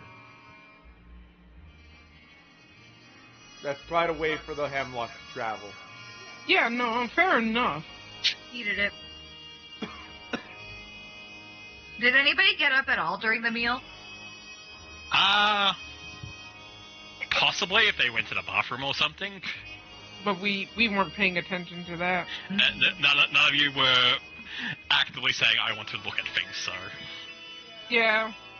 I did not tell you anything of note. Fair. Worse yet, I caused a scene. Kinda did. True, but no one near the victim was watching you. True. But we did cause half the table to look at Teku. But it was like from here to, or basically here, except excluding the chair that Blue's at. Yeah, Basically, so like, yeah, that's all. Yeah. That's all you there, and most of them didn't really even care. DM runs hands together as Ren did exactly what I wanted him to do by causing a distraction. Did it happen during the distraction? You don't know. Well, maybe waiter, butler, cook guy knows. we don't know, and there wasn't any servants around at the times. Well, you can ask the different servants if you want, if anyone saw anything. Fair enough. And I can do a roll to see if anyone saw anything. Well, we asked him if he saw anything during the dinner that was Sus. out of character or suspicious.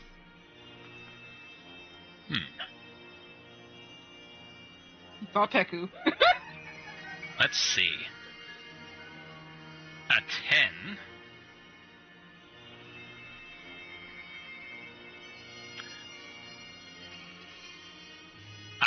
They mentioned that they were surprised that both Vivian Cross and Julian Maddox sat as close to the Duchess as they did, as normally those seats are reserved for her. One of those seats is reserved for her uncle Isfan, as she likes to have him next to her during dinner. Oh. Interesting. So they were a bit surprised to see that the two of them basically took like one of the like special, not special seats, but like guest star seat essentially. So As the Duchess always keeps one empty so that her uncle can sit by her. okay. Hey, Julian Maddox sat next to the Duchess. Yep. And so did Vivian. Interesting. Across from Vivian.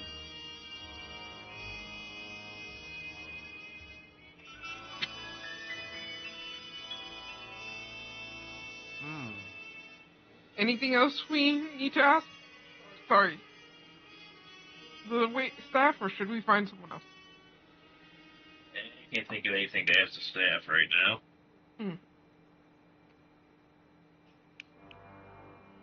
Fair. I also don't have anything on the staff. We should see if we can find Maddox or the dwarf, or even Mr. Edgy Guy.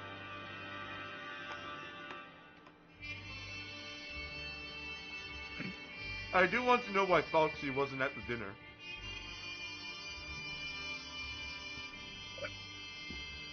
So, Alright. I'm assuming you asked the location of certain people to see if you can find them? Yes. yes. Alright. You were informed that Foxy he has retired to his bedroom in the upper area of the estate. One of the staff mentioned seeing Dorian having gone out to the essentially the gardens, so the front entrance. Oh yes, Dorian wasn't one who's gonna stay, so maybe we should talk to him pretty The immediately. courtyard. That's the word I was Yeah. looking for. Yeah, court. There might be several people in the courtyard to talk and investigate. Yeah. Where-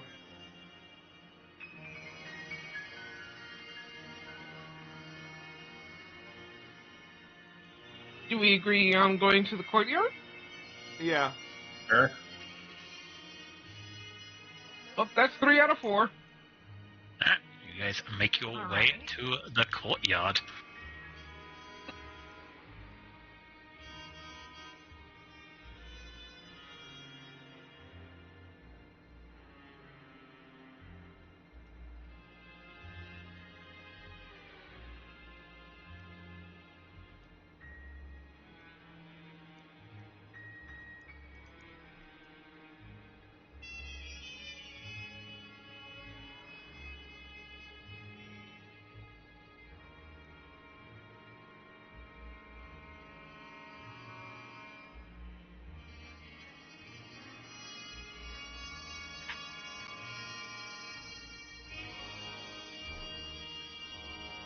Hello? Hello. Hello? Okay, I was just like, I was worried I got disconnected for a second. Oh, I didn't realize it had loaded in yet. Why are Sorry. they here?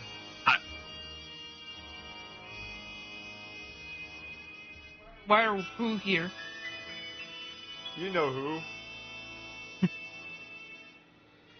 Oh. The Oh, very God. reputable merchant. Oh God! Ah! God damn. You just had to.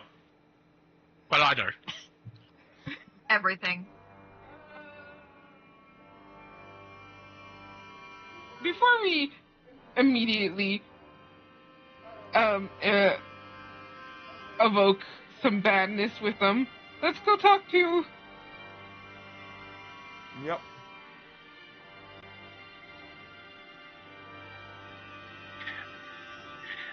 So as you make your way into the courtyard, Mm-hmm.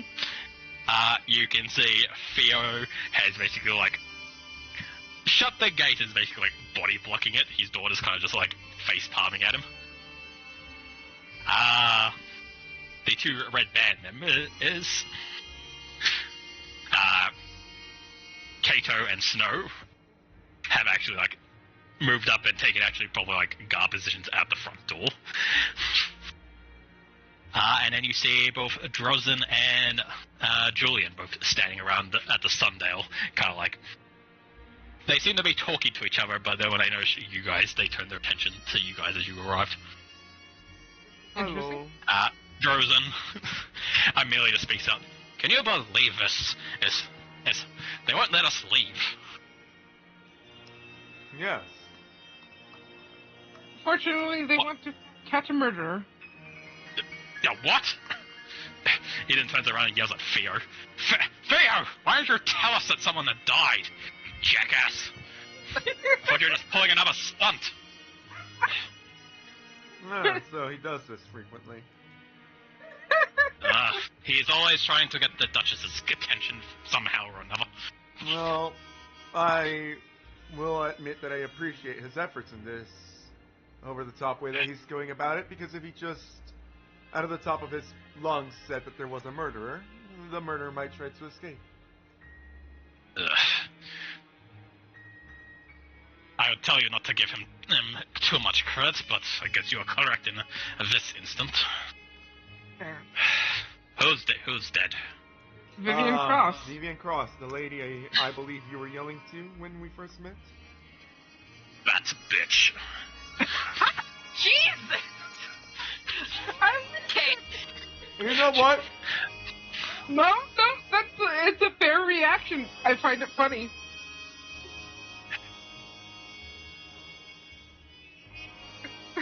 could you please tell us your relationship with Vivian Cross? Yeah, that's A lay bitter a lot one. on the table. Fair enough. Please, Very well. I suppose I will get it out in the open. I suppose I should start off by also saying I didn't do it, even that only puts more suspicion on myself. To be fair, when your immediate reaction to hearing that she's dead is not to act condolences and just immediately that bitch, I somehow believe you more that you didn't do it. Because if it was you, you'd try to hide that you didn't like her. I definitely did not like the woman. But also consider that by being direct, they're going to go ahead and assume that the murderer is going to try and be much more caring and everything. But by being direct, you're also taking him out of the trail. Dunn just pats Scully and he's like, too much head game. Too much head game. Calm down. Party chest! Look, Calm I'll down. put it simple. I'll put it simply.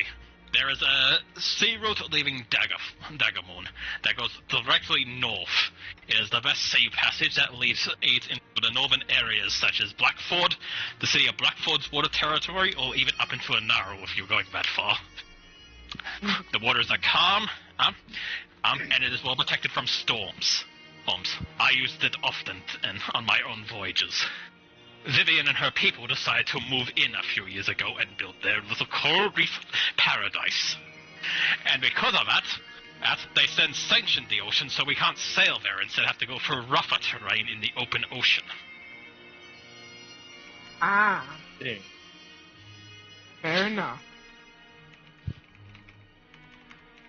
She and her people could have lived fucking anywhere in the ocean, and they chose to put their little house, and their little temples, and all their little fish friends right in the middle of the best path for our ships. So no, I did not like the woman.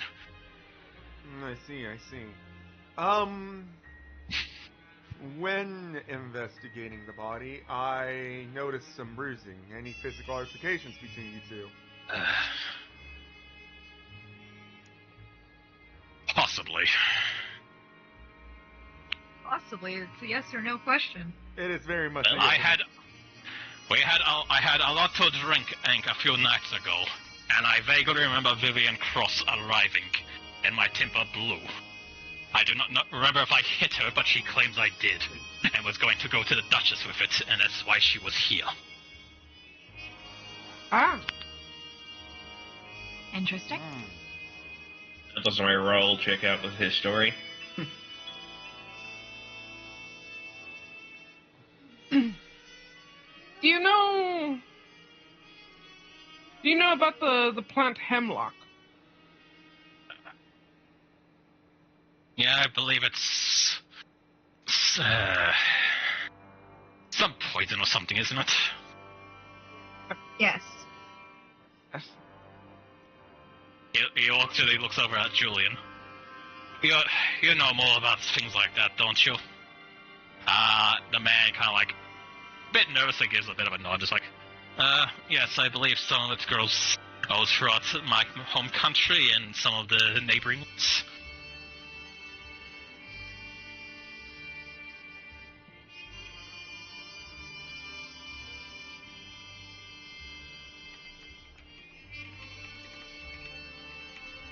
I can say. God damn, my brain kind of froze. It just went the doon doon doon doon. I will ask, since the Duchess basically invited people of interest, I will ask what it is that Jillian was doing here. I am a representation from the Kingdom of Siren. We're currently going through some severe drought and other issues back home. We're believing a famine might be hitting us soon. Oh, no. We're sending out representations to all neighboring kingdoms in the hope that we can form friendships and possibly get food before it gets too severe. I was on my way to Bream, but I was informed that Degamon was more likely to be where my pleas would actually be heard. I see. Okay. Interesting.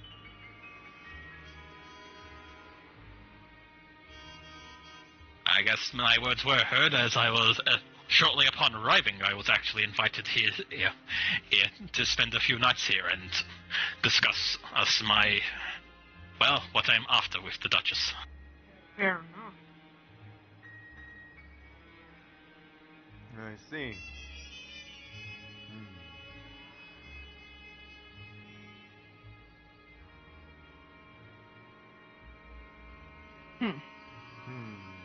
Have you interacted with Vivian Cross before?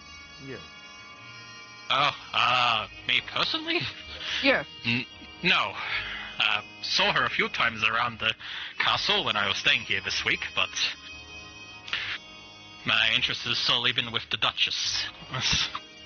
Fair enough. Did you see her with anyone of interest? Just curious. I see her arguing with Drozen here a lot. Fair enough. She also speaks to that dark-skinned elf man. I think he's in the military. Falxy.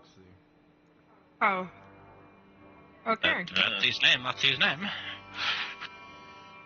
Okay. I know. Did Carmen do a deception check a while ago? He did a deception check on Doran. Can I guess deception check on? If it works for both of them. On yes, Julian? if You may, yes. Deception check on Julian. Okay. Alright, so if you'll combine deception checks. Okay. Dorian is very forthcoming and, like... You feel like he's definitely talking from the chest about all this. He's not trying to hide anything, especially his disdain for the woman. Yeah. Julian's definitely nervous, especially, like, as soon as this got turned onto him about, like, you know, as soon as Drozen was like, hey, poison grows in your land, he's immediately got a back foot and now become very shifty. No, not shifty, fucking, like, fidgety, Anxious? essentially. Yep, thank you, that's it, Right. anxious. The waitstaff says that it is weird that both you and Vivian sat next to the Duchess during the dinner. I was invited to by the Duchess herself, so we could continue to talk. She seems very interested about the famine and hearing about what's going on. Not sure why Vivian was there, but she also listened in to our conversation for most of it. It sounded like more Vivian was the one being technically disrespectful. I see.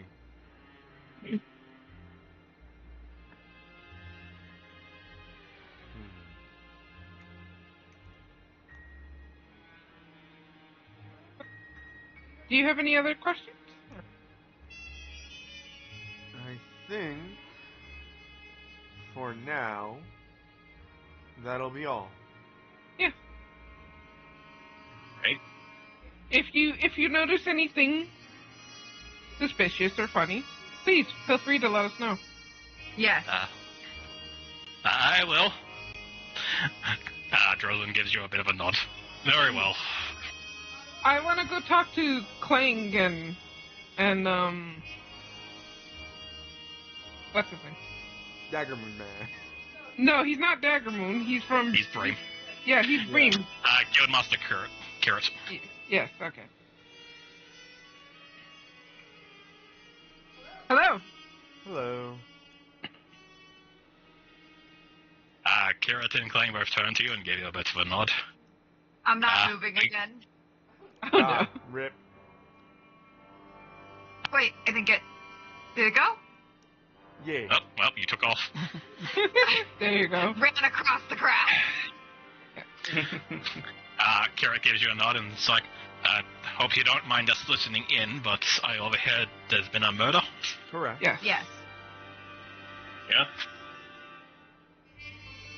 Well, I suppose you would want my testimony, seeing as you're probably wondering where I was during the dinner. Yeah. Yes. Simply put, one of the reasons why I had my friend Bling here come in here was simply because I do not trust the food in this place. I never had after my first experience upon finding it was magical in nature. Fair enough. Fair. Yeah, we noticed that too.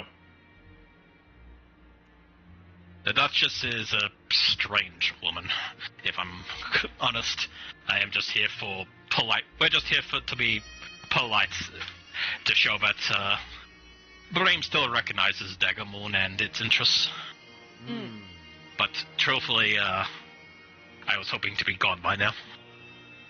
That is fair. Yeah. I got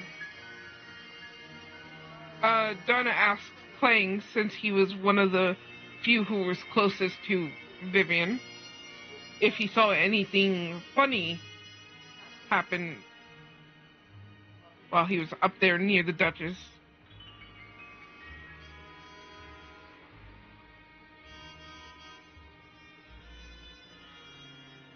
Particularly near the end of the dinner.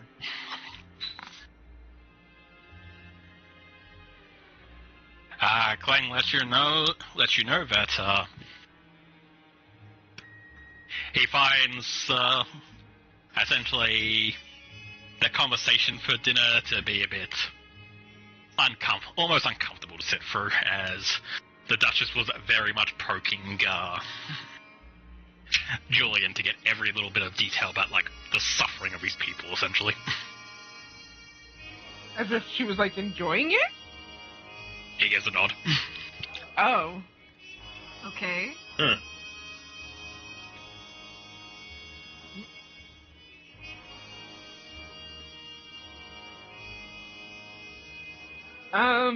Apparently, Miss Vivian Cross was poisoned. And we suspect it was sometime Near during the dinner. end of the dinner. Right. Did you happen to see anything? Or notice anyone doing something suspicious? Yes. He'll let you know that near the end of the dinner, a lot of the meat bags were getting up to go to the toilet. As meat bags need to do.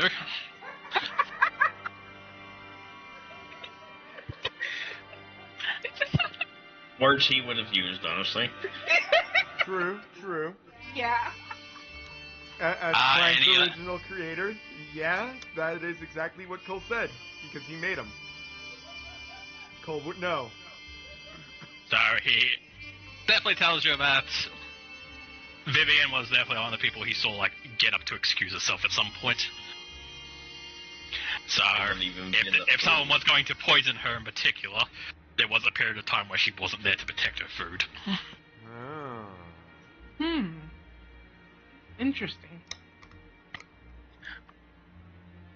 Interesting.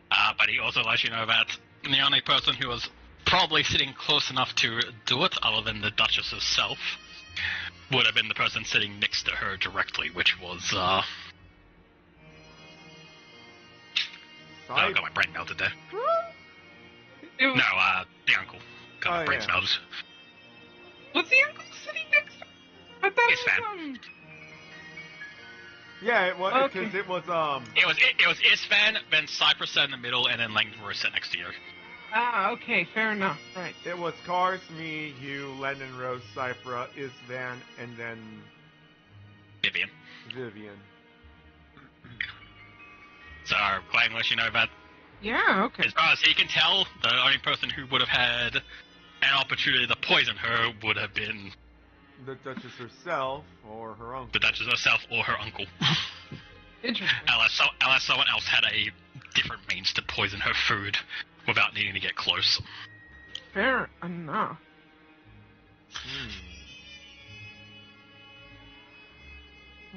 Thank you for that information. Any other questions? That's what I'm thinking.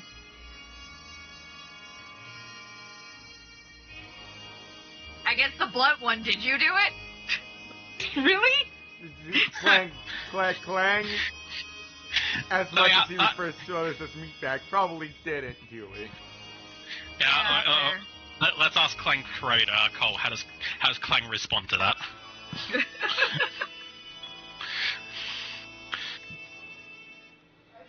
I feel like Cole. I think he would just be silently just looking at Scully for the longest time until it got awkward.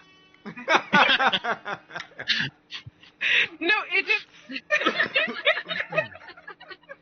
The famous word he taught. The famous word he taught Panther. Idjit.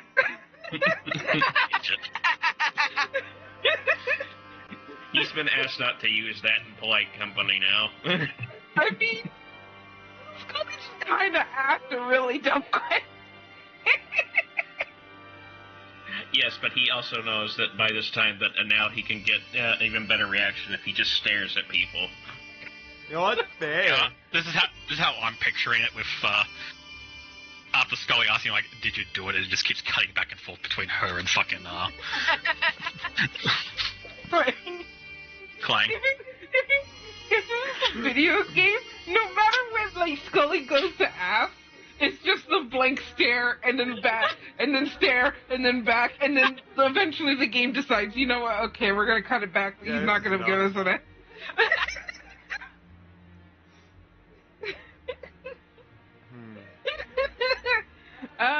We can assume he did not, Scully. Yes. Assume he didn't. Yes. Never hurts to be direct. Fair. With that said, you wouldn't happen to know how difficult it is to get hemlock, would you? Kira kind of like rubs at his large beard for a bit. A poison of that substance likely would not be found in any just like even a larger alchemy shop like in back home in Bream would probably not just be stocking it on their shelf. It would definitely need to be someone who operates in, say, the underworld area. Okay. I see. I'd assume that whoever got their hands on it either has contacts with smugglers or pirates or something. Ah, what can you tell me about Falksy?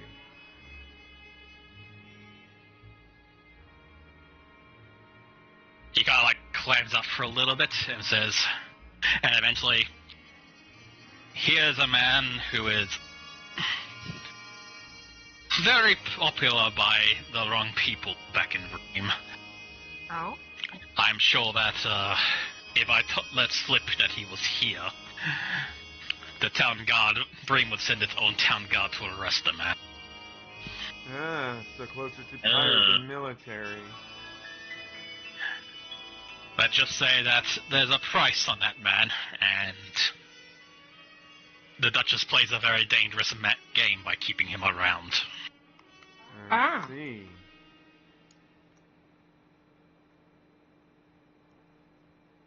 So, above board, I think I have an idea who might have done it, but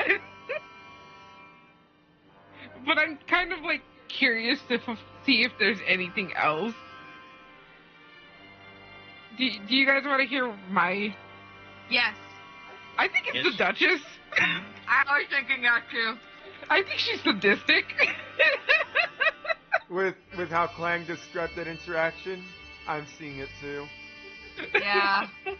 Yeah, now comes proving it. And how difficult it is going to be to get away with accusing the Duchess.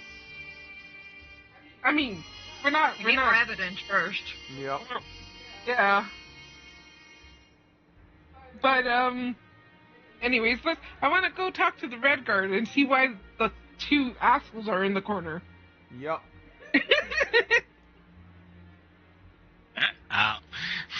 As you start walking by the main gate, the young tabaxi boy, Snow, fucking like, still trying to look like he's being professional, quickly leans in and just be like, hey, someone died, right? Yes. you should temper your excitement a little bit. But yes. If someone dies, that means someone might die again, and that means there might be a fight. If there's a fight, you have to let me know. I'm ready. I'm ready for it. Fair enough. Dunn wants to look him over and see if he's actually ready for a fight. You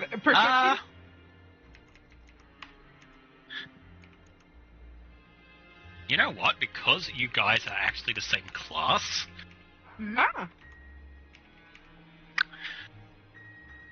he is definitely much your junior. But to give it a number, he would be a level 5 fighter. Ooh. So he's definitely your junior in this situation if a fight actually broke out. But you feel like, you know what? He might actually be able to hold his own for a bit, depending what happens. Fair enough.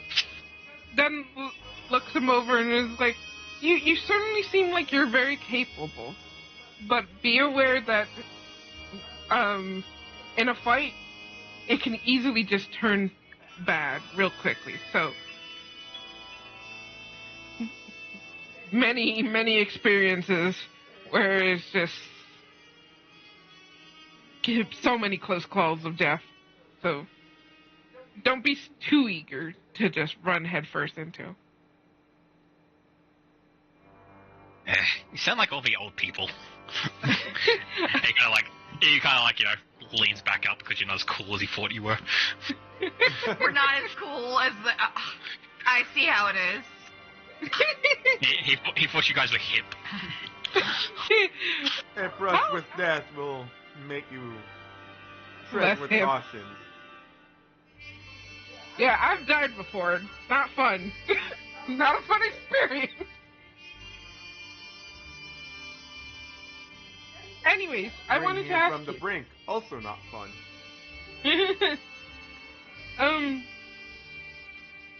Anyways, I wanted to ask you, did you notice when the two in the corner arrived into the courtyard? Huh? He kind of looks over and sees, like, the two fucking mischief makers up in the corner. Uh-huh. No, but I guess if they're here for a reason. I don't trust them. We've had run-ins in the past. Not trustable. I'll keep an eye on them for you if you want. Sure. Thank you. Thank you. Appreciate it. Alright, I'm gonna go ask the other red guard, because he's... He's clearly the more serious one. Yep, you walk up to Kako. And he kind of like puffs his chest out and is like, no, I'm afraid that things are under lock and key until the murder can be resolved. We understand. If you feel nervous, you can stay here, and I promise we'll keep you safe if anything goes wrong. Thank you. Appreciate were you standing guard all this time while we were inside? When we were eating. Yes, we were making sure only people who had actual business were entering. A few of the townsfolk tried to get in at times because, well, they probably just wanted to look at the castle when it's all lit up and having in the middle of a dinner. Yeah. What about those two? He kind of glances over and sees the two and looks at them for a bit and goes, I don't record them coming in, actually. I can only assume that they were already here, because they definitely did not get past me. These two are known troublemakers, so I have a feeling they might not be here for good deeds. I suppose you could interrogate them all the same. Yeah, we might go interrogate. Well, I'll keep an eye on them to make sure they don't try anything. But I don't want to exactly kick them out during a murder investigation in case, you know. Yes, fair enough. That is understandable. Fair enough. Okay. Well, let's get ready to deal with Pick and Pocket. Hello. Hi there. Again. Are they wearing disguises this time around? Yes, but in the, like, they've dressed up in, like, fancy suits type disguises. They're not, like, fake moustaches or anything. They made themselves look very They make themselves look very presentable to be here, but, they're not hiding their face, so you recognize them. When did you get here? Yeah, earlier on, we snuck in through the staff's entrance. You won't believe what food they decide to throw away at the end of the... Such a waste. Luckily, we're here. Mm-hmm. You know what? I'm not even angry. However, you said you snuck into the staff entrance. Yeah, they normally lock it up, but, let's just say... we haven't come across a lock that we can't, have a key for. Did you actually pick it open, or was it left open? Oh, we picked it. Don't worry, we locked it Ah, after we came in. How considerate. Well, it is. That's only the polite thing to do. Hey. No, I suppose that And would we're- mean that nobody And followed we're you anything in. but polite. I suppose that does mean you weren't followed in. Oh, trust us, if we didn't want to get seen, we wouldn't be seen. So... Like, everything they say just irks a little bit. Just, You wanted to talk to him. Yep. yes, well, unfortunately they are here to talk to. So, Yep. So, the fact that you're talking with us means that you wanted us to see you? I mean... we're not exactly needing to hide anymore. It seems everyone has other things to do, so... we're just gonna enjoy ourselves.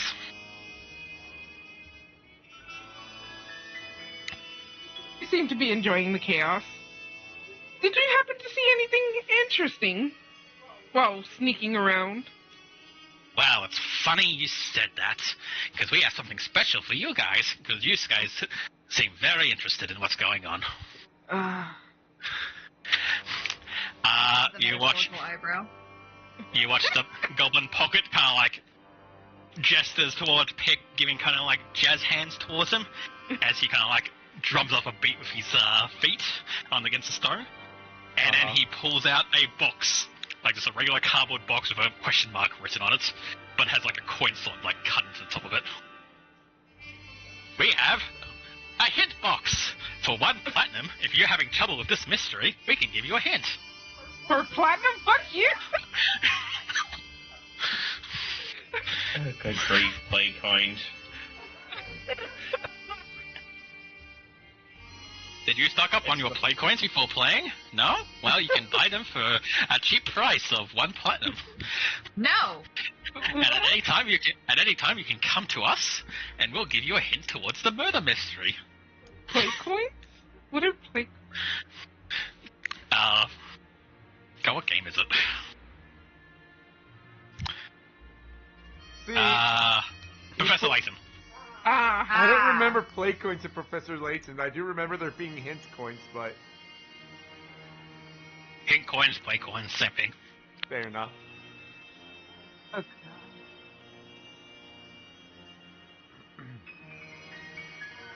I see what they're here for now. Can we do like a deception? Because honestly, I just feel like, granted, yes, they're trying to get our money, but they could still be trying to just bullshit us as well. I also assume that they're just trying to bullshit us. So, I'm gonna facepalm and walk away. Yes, you can do a deception roll if you want, Ninja. I got a 2. So, I'll let you know that they have the DM seal of approval. If you guys are needing a hint, You can pay these guys a platinum, and they'll give you an actual hint. Oh, okay. Okay. That's a lot for a hint. Yep. That's a play coin. You normally only get you only get 3, but you guys have lots of money, so I couldn't make it a gold, otherwise you guys would just stuff the box full of gold. Fair enough. I mean, technically on my person, I have 20 platinum, so technically. You can get 20 hints. Yeah. And by then, I just tell you who did it. Who done it? I would have to give him 20 platinum for that. I mean, if you haven't if by the time I give you like 5 hints and you still haven't worked it out, then I probably would just have to tell you. Because Jesus Christ. Fair enough. There. But yes, this is just a fucking Professor Layton's fucking like meme thing I thought of at the last second. I was like, yes, It's a gag. it's a gag. I'm not expecting you to actually use it. Fair enough. Okay. Originally, it was going to be a statue, and then I was like, why do that when I have 2 characters you guys loathe even more than the statue? Fair enough. Is there... See, I like them, but I also hate them. If they ever end up getting killed by us again, I'm taking their heads. I mean, I Yeah, feel well, I still might have them talk.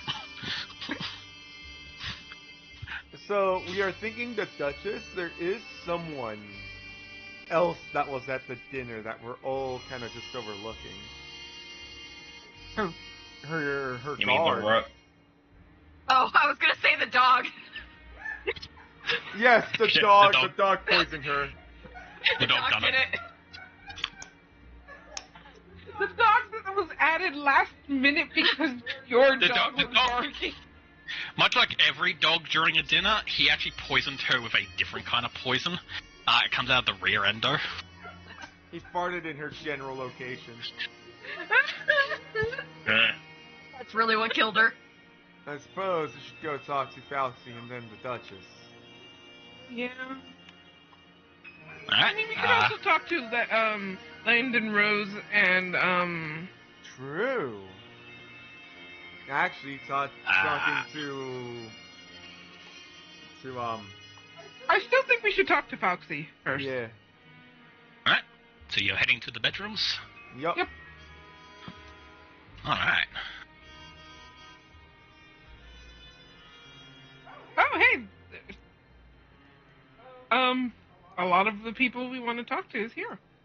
Yeah. Alright. You make your way to... You ask around and eventually get directed to the guest room that people are currently staying at for the night.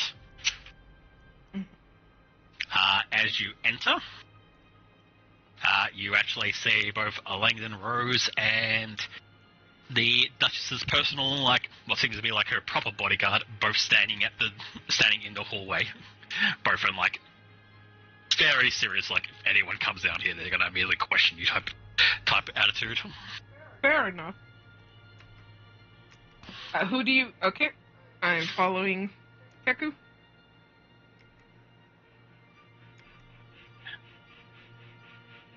Langdon Rose immediately, like, as soon as you guys start approaching, walks up and, like, pretty much body blocks you all. Yeah, we... Fair. We wanted to Hello. ask some questions.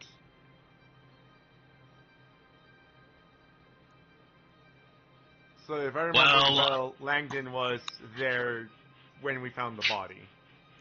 Yes, he was already in the room. Yeah. Langdon walks up and is just, well, I trust that you have good intent, as you see. Let's just say you remind me of some other people I used to know when it comes to these things. Mm-hmm. I will let you know if you have any questions. And for Miss Cypher Regalia, I am definitely going to be present there just in case. That is Makes perfectly perfect okay. sense.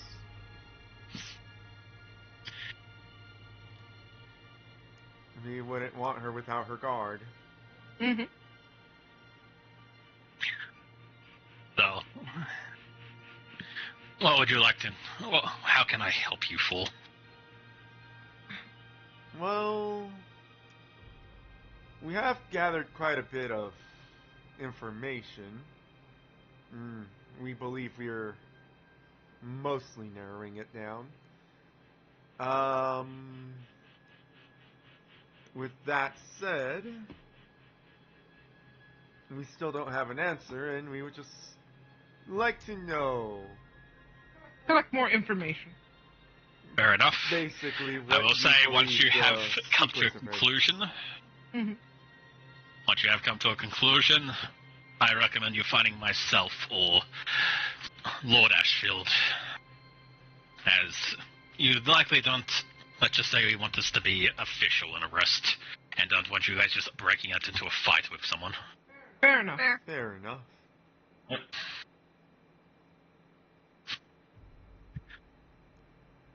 That's So what would you like to good. know? I'm assuming you're here to question me as well. Yes. Very, very astute. We would like to know more or less what your retelling of events in the dinner were closer to the end of the dinner. More than anything else. Very well. I was keeping watch of Lady Cypher Rigel under her father's instructions. I see. I'll just say I was a little surprised to see that we were set further down the table than would it be expected. Normally Isvan sits next to his niece, but it seems the chair was taken by, in this case, the victim of all people.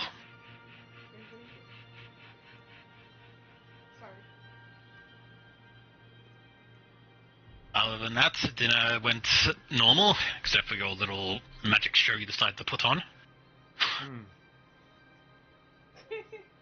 I detected magic on the food.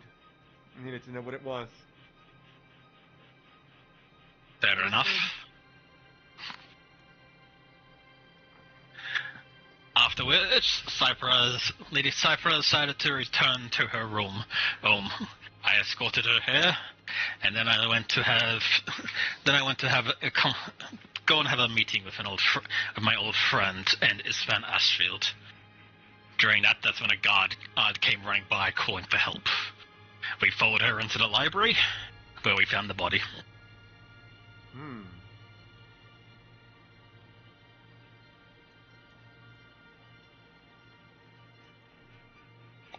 I see.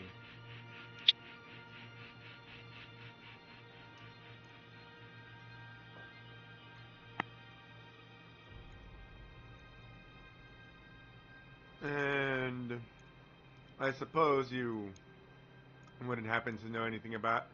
I suppose, aside from what we told you, that you wouldn't know much else about the poison that we mentioned? Or am I mistaken? Poison's not exactly how I like to deal with issues. I didn't really spend a lot of time learning anything about it. So I'm afraid I'm a bit of a novice in this, expert in what's going on right now. I see. Well, you are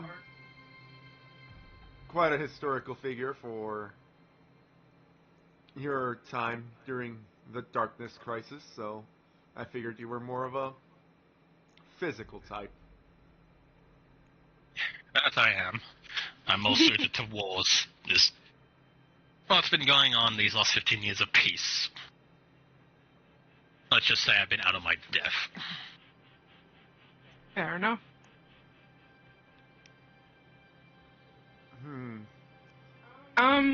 Did you know anything about Miss Vivian Cross?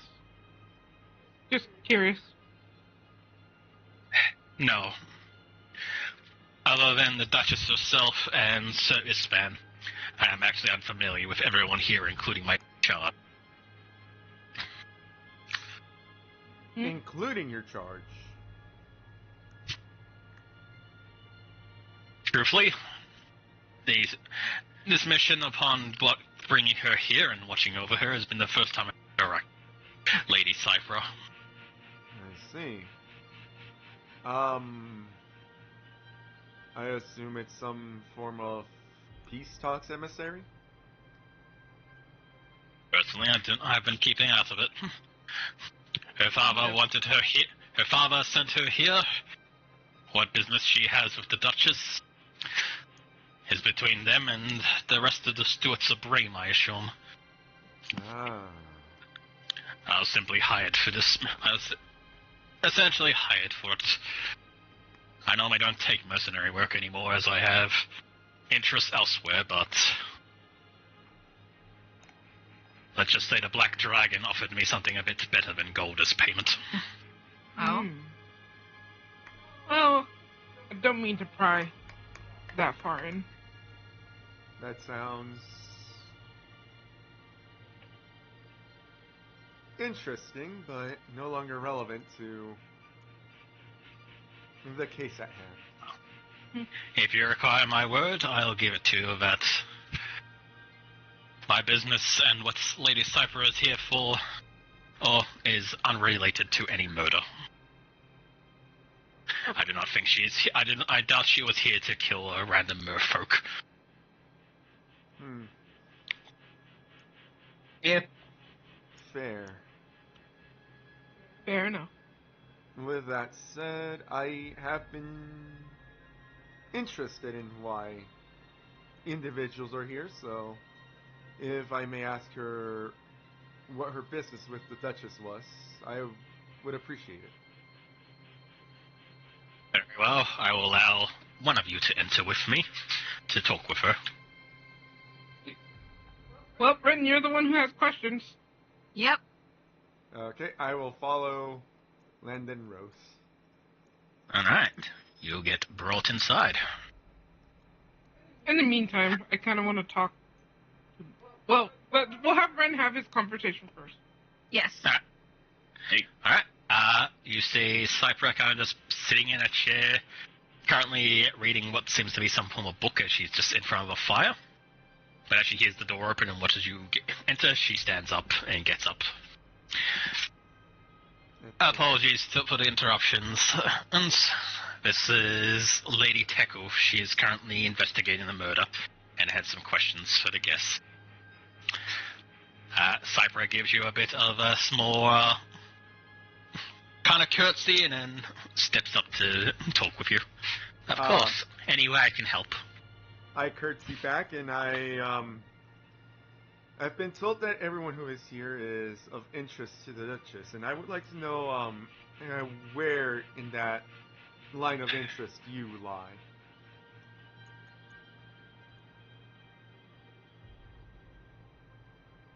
A very deep and annoying line of political talk.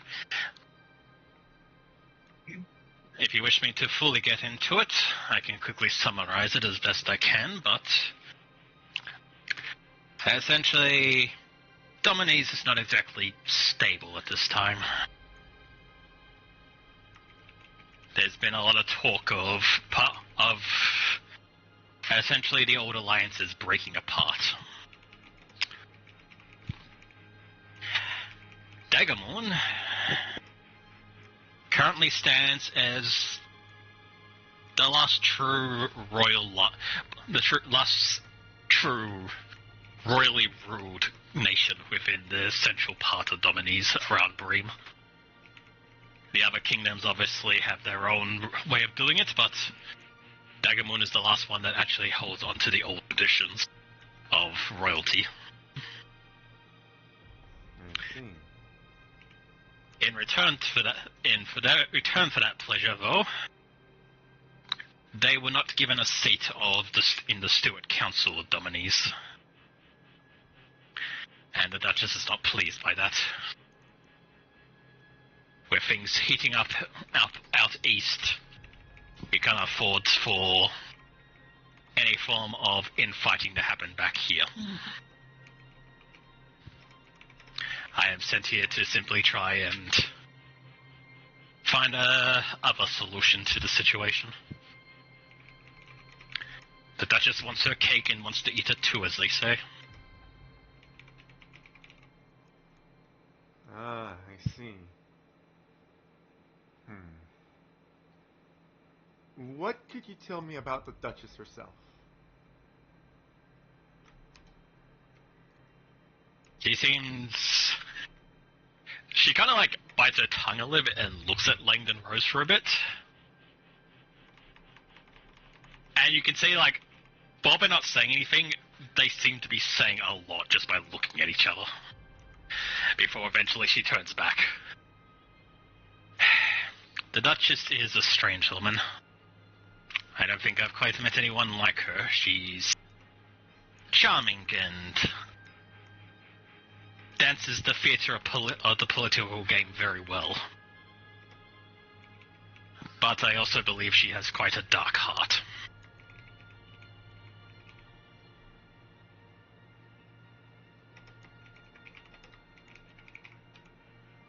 A dark heart. She likes to play things her way and doesn't have much time for other people. The only one she seems to have actually any care for is her uncle, who she keeps close. Everyone else, I believe she sees as merely playthings or chess pieces or however you want to call it. They're not real to her.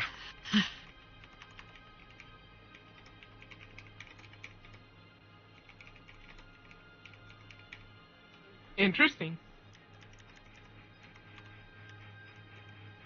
Very interesting.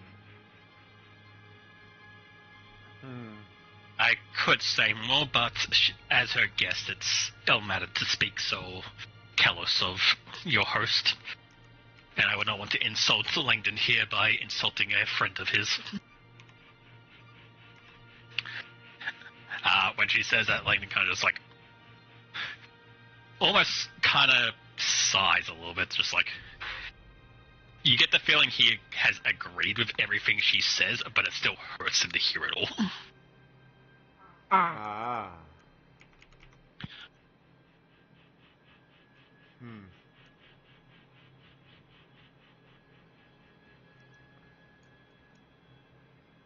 So is this implying that the Duchess is Langdon's friend, or is it that he doesn't like hearing that about his... You get the, as she said, she doesn't want to insult her while Langdon's here because she doesn't want to insult Langdon's friend. So, Langdon seems to, like, you're not sure what their connection is, but he seems to somewhat know the Duchess more on a personal level by the sounds of it. Ah. I was wondering if it was I don't want to insult his friend as in Isvan, because it is technically insulting Isvan because you're insulting the family. Yeah, that could also be it. I'm gonna roll society to see if that's how that was meant. Okay. But I'm not expecting much. A bit of both. It sounds like Langdon seems to be a family friend. And so she doesn't want to insult both the Duchess and her uncle by talking badly about them.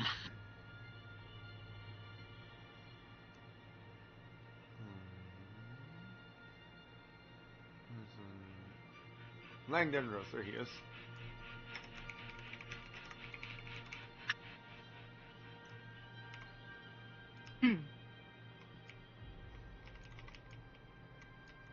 So, from what I've gathered of what Saipa said, yeah, she's pretty clear for suspicions to me.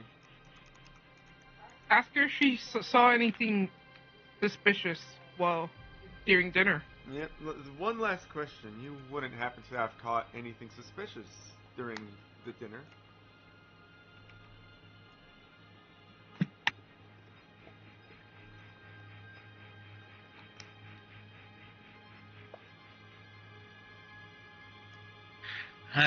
Not more suspicious than I've seen elsewhere in the castle, such as the Duchess keeping her demonic pets, but, I don't know who they belong to, but I have noticed that some other people might be keeping their own pets on leashes around here. I see. I've seen a few familiars here and there. Very well, thank you.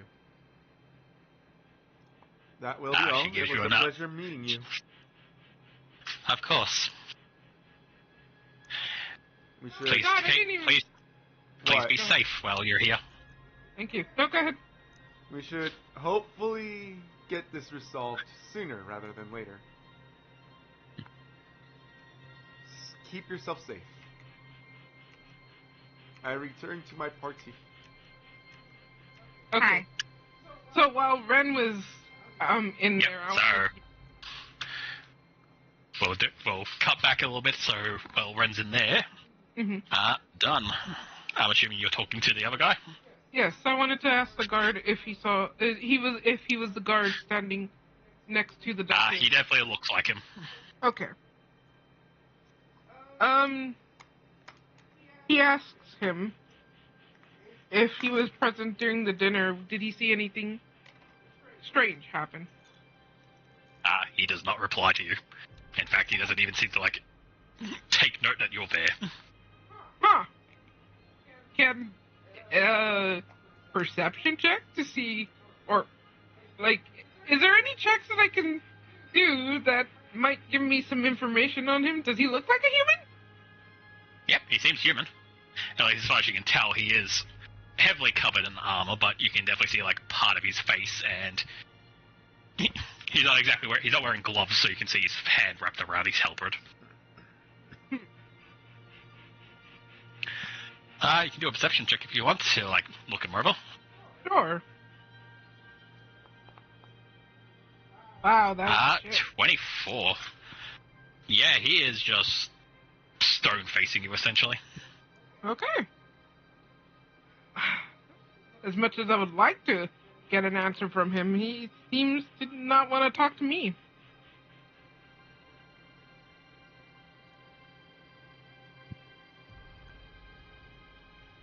Does anyone else want to do anything else before Teku comes back?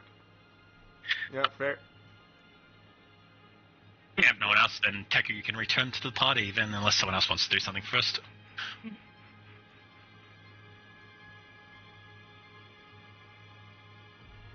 I guess we talk to, what's his name now? I just saw Scully moved in. Yep. What is it that you want to do, Scully? I was just moving to make sure that I wasn't stuck. Okay. Okay. Do we know that this is Foxy's room, or...? If you ask Langdon or anyone, he'll tell you yes. Alright.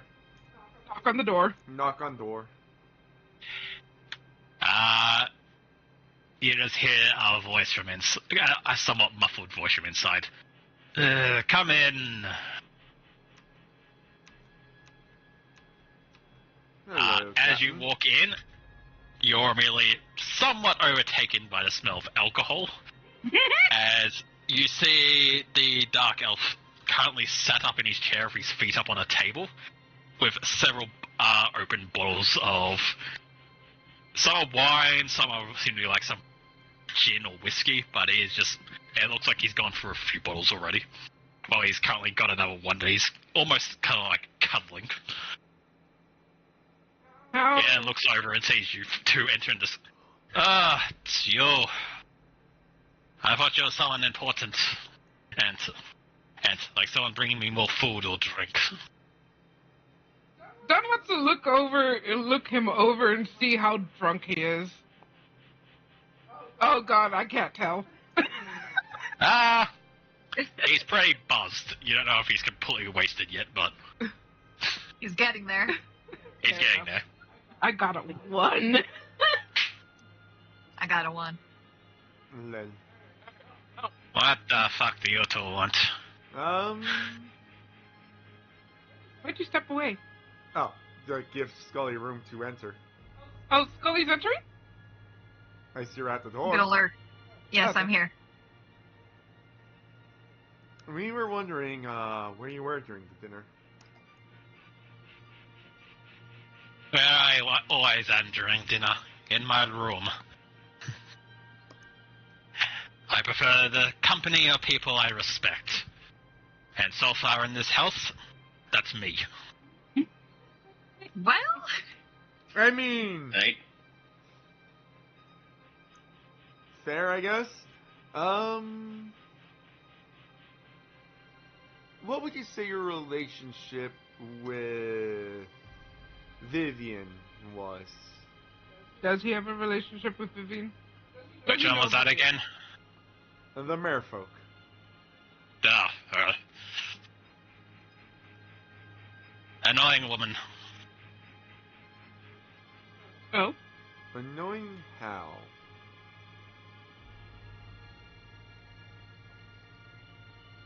She arrived here not too long ago, a few months ago, however long it was. And basically marched herself up here and told us that, oh, we're not allowed to sail in her waters anymore because her people might get hurt or some shit. And you know what happened? The Duchess fucking took her side. And now we have to go the long way around. You know how many ships have been sunk going the long way around. I told the Duchess, just let me handle it. I could get rid of everyone's problem. I could get rid of Vivian. I could get rid of her little stupid village. And no one would even know that Dagamoon was involved. But no. The Duchess says it's more fun this way. More exciting.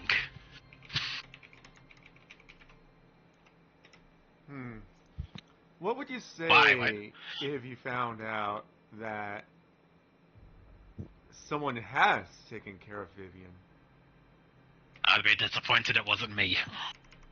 Oh. Why do you ask these things? Because Vivian is dead. Oh, fuck. I take back that last response. I wanted to strike it from the record. To be fair, I would say that response might clear you of some suspicion. With that said, from your words, it sounds like you would find a way to make it not be linked to the Duchess or Daggermoon. Her death sounds like it would be inconvenient for diplomatic relationships. It'd be... If I'm honest, her death would be a bonus to literally everyone in this house. I can't think of a less liked woman in my whole life, and I'm one of the most wanted men on this island.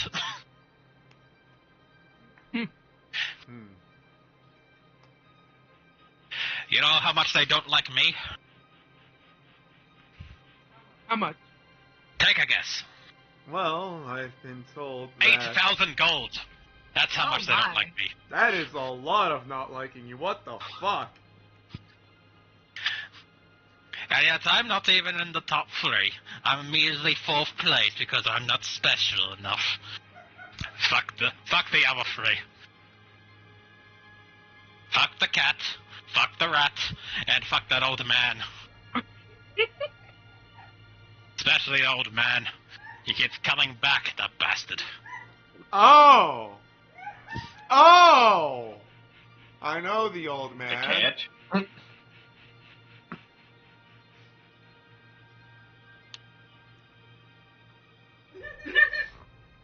Out of character, I know the old man. No, in character we know the old man. Kind of. I mean, you kinda know him. We don't you don't know. actually know him. You never actually met him, nor do you know the fact that he will come back. Yeah. You know I killed him once? Me. I stabbed him right through the heart. And then a year later, he was there. And he was younger, and more annoying, and had a new ship. How does he do it? Sounds like magic bullshit to me. It is. Fuck it, magic. Like everyone who uses magic, they use it to cheat. I had to work hard for my career. What do you meant by that? I had to cut and stab and shoot and blow up with cannons and poison the river. But no, everyone else just waves their hand and suddenly fireball.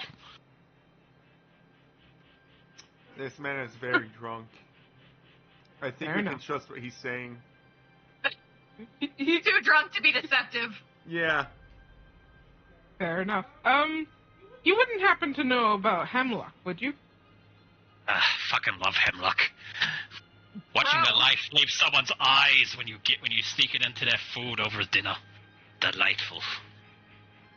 Bro! I Well- used it once a long time ago. And it's funny you mentioned it, actually. I think Dorian asked me about it once. He asked, how do I get rid of some? I said, Hemlock. It's the best thing. And then he asked me when I could get some. And I gave him some. Well, it's a lead. Oh,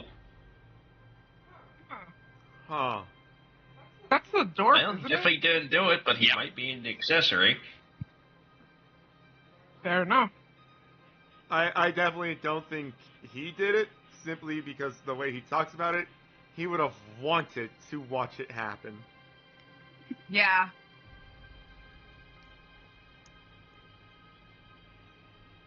I don't assume we have any booze on us to just Wait, thank him Wait. for his...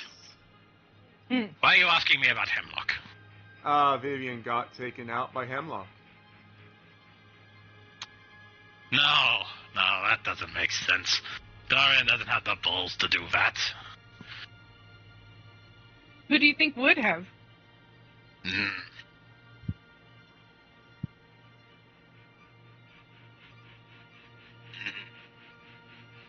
Especially in front of many Come on. people. Ooh. It'd have to be someone sneaky. Someone who's not fearful of murder. Someone who's seen a lot. Been in a lot of fights. But also isn't afraid to do it the dirty way. That fox lady in the bikini. Definitely her.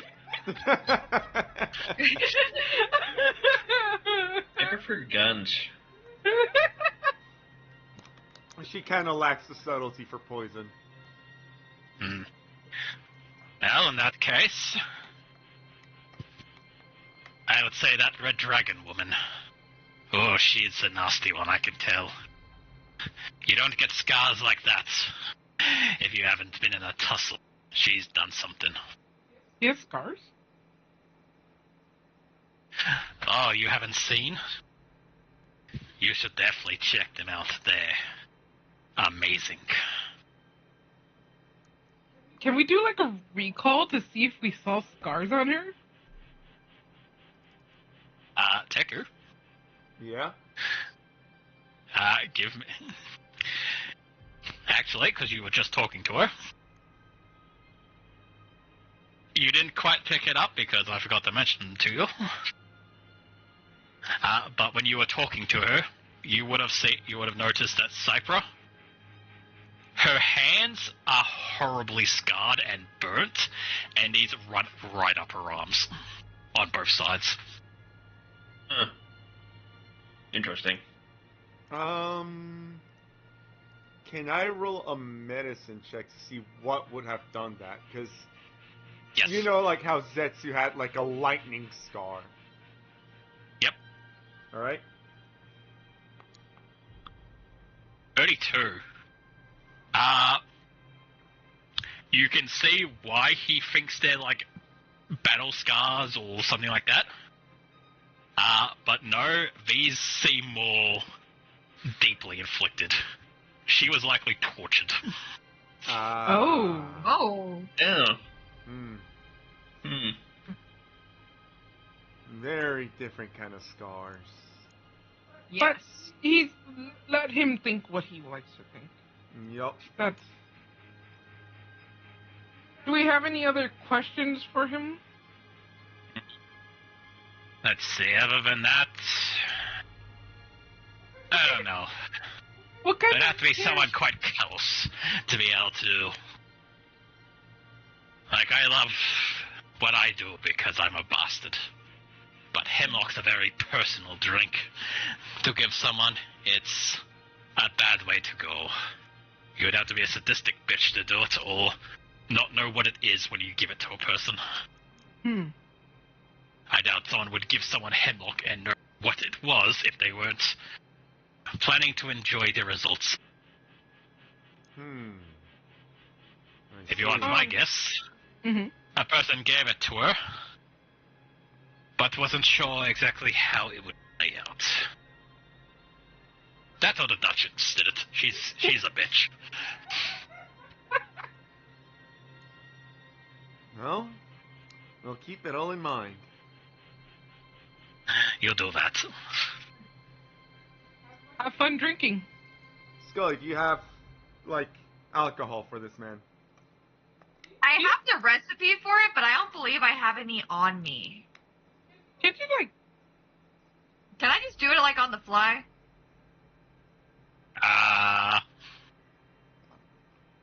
Do you have any reagents left? No. Then no. You'd have to do downtime, which is a few hours. I got you. Sorry, bro. We'll get you alcohol later. Also, brewing alcohol is also very lengthy procedure. Yeah. Fair. Also, considering that I now know that he is actually a pirate, do I recognize this man?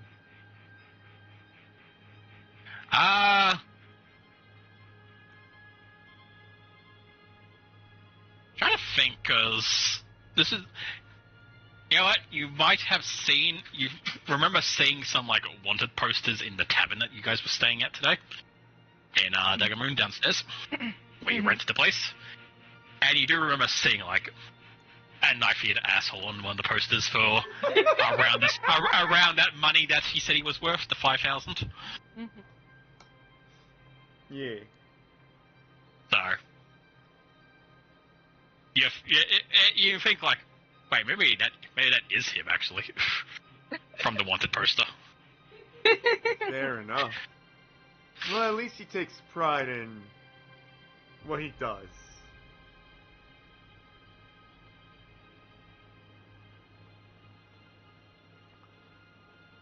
Alright, I guess the last person to go find is the Duchess's uncle.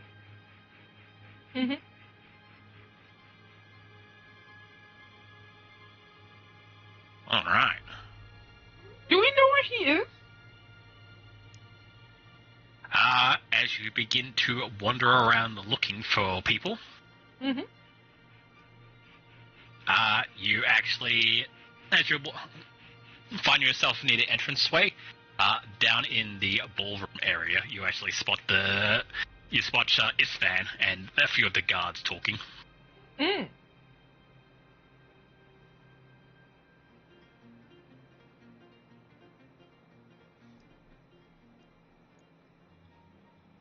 Before we go close, can we listen into what he's saying? Yeah. Yep. So as you wander in, you can see Isfan talking to, who you think is the captain of the guard, the woman with, like, the big bear pelt over her shoulder. Yeah. And you also see the other guard, Lana, who is also there. Isfan is currently telling her to recall the guards, but the captain is like, they're probably very drunk by now, sir. I don't know much help they'll be. I can put out a request, but I think we might be on our own for this one.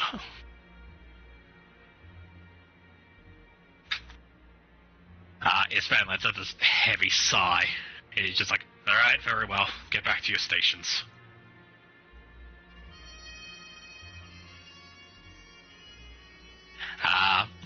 Once again, the captain then says, should we at least let the Duchess know? I don't think anyone's informed her yet.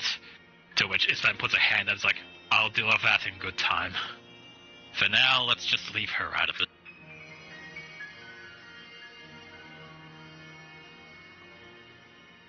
With that, she turns around to Lana and tells her to follow her, and the two begin to leave.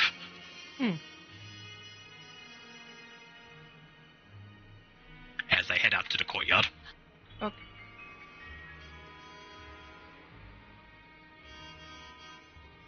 go forward. Hello. Hello. Yes, Van turns around to you guys. How goes your investigation? Well, We're piecing a lot of clues together, and we think we might be close, ish. but we want to... What were you going to say? Close-ish. Yeah, closest. But we want to make sure that we get everyone's testimony before we cross out anything.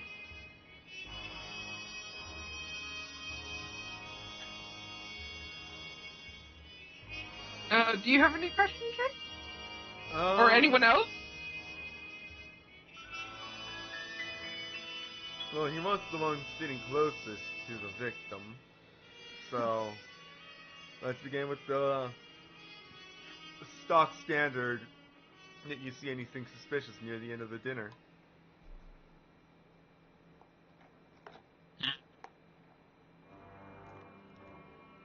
No, not on my end of the table. Everyone was acting in their usual character. The Duchess was wrapped up in Julian's story about his homeland for most of it, so the rest of us didn't really have much much to say, as their conversation basically took up anything else anyone was probably hoping to say.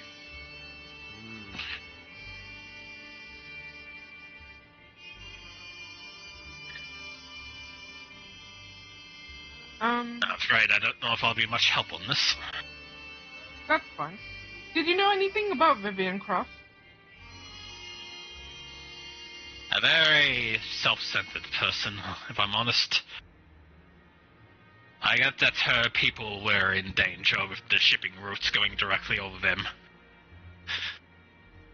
And while we made a customizations to make sure that any trade would go around them now rather than over them.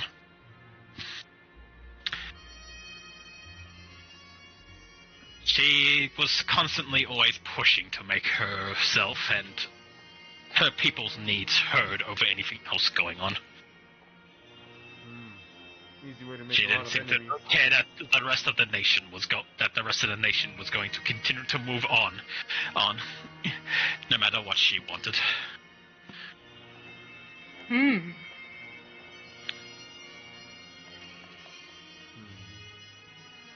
People are relatively new to Domainese.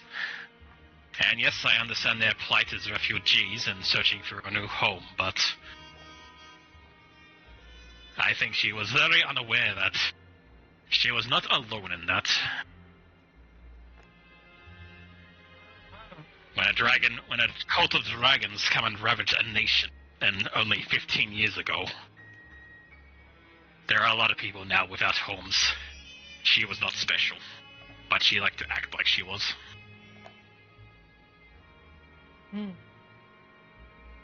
Everyone here, for some reason, wanted the Duchess ear through personal gain or for the help of others. And Vivian liked to act like she was the only one who had that issue.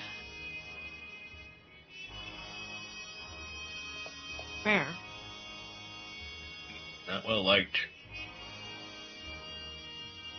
Sounds like the type to make a lot of enemies real quick. That's becoming very obvious. Yeah. Especially with the seafarers.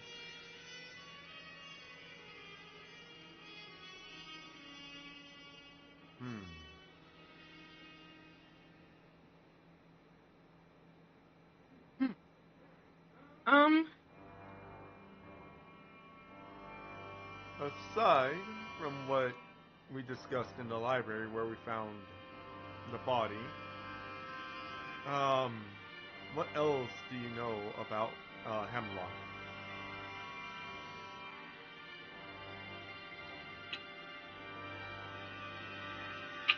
Well, after I went to check on to make sure my niece was alright, so I went down and our resident specialist on plants at this point, which would have to be Dr. Kars, as the castle physician is likely in town right now. She said she was going to... I convinced her to go and have a look at the body and see what she could find.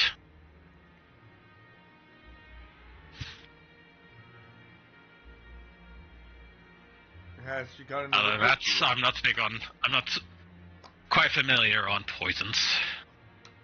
I see.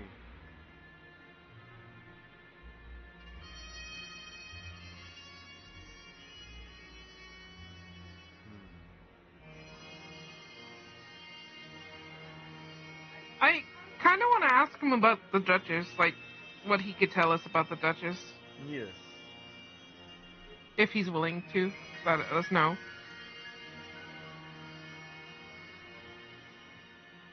You see when you, like, bring it up, not quite frustration, but he does, like, you know, his brows kind of, like, pinch a little bit, and you can see just, like, you know, he always seems tired. Maria is a very special girl. She has a lot on her plate. A lot of people, because of that, see her in a very light, but she is doing her best. We all are.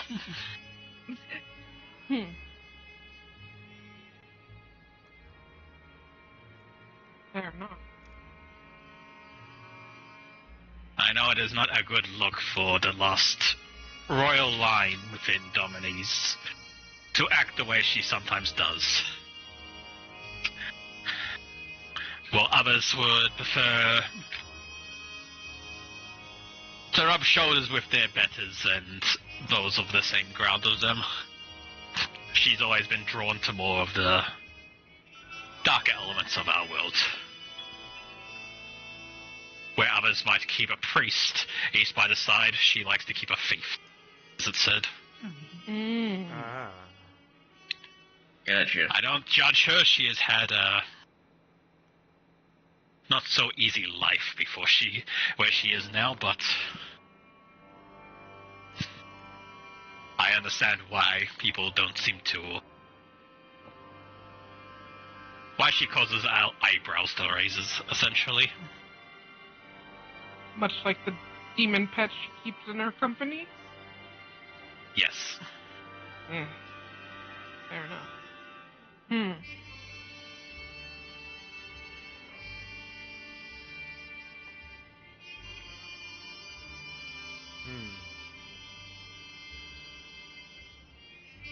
see.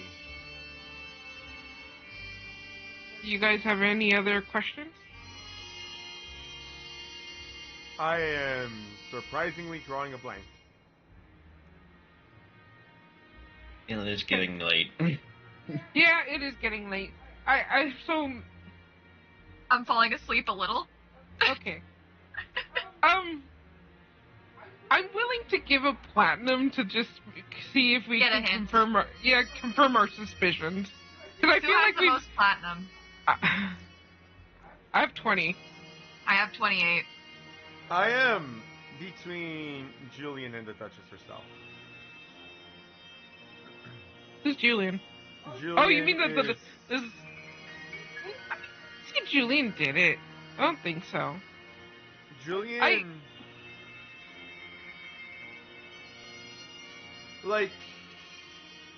The fisherman and the pirate feel like very blatant red herrings. And Julian also feels like a red herring, just not as blatant. I feel like Duchess. Like, it kind of points to the Duchess really hard. Yeah, but like... to pull the rule under our... Like, I don't know if we've been doing bad in our investigation. I think we're doing okay. I'm willing to... I will say this, you guys are doing very well, but you haven't found all the things yet, essentially. Fair enough. You see, that's the thing, because I feel like it's the Duchess, but we have no real proof. All we have is that I guess the we gotta Duchess go has to a the- bit of a sadistic streak. Yeah. I think we should go to the little guys. To get just so we can know which what avenue we need to explore. Yes. Just so we can also technically speed this along. Yeah. So we go to the little guys and we're gonna give them a platinum. They thank you for their business, and you hear a little music box play inside the thing until it pops open, and a little piece of paper flies out and lands in your hand.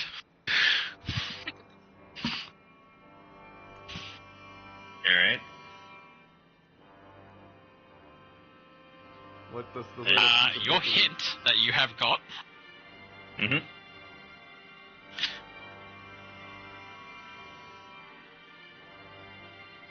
I'm trying to think of a good hint without just immediately giving it away.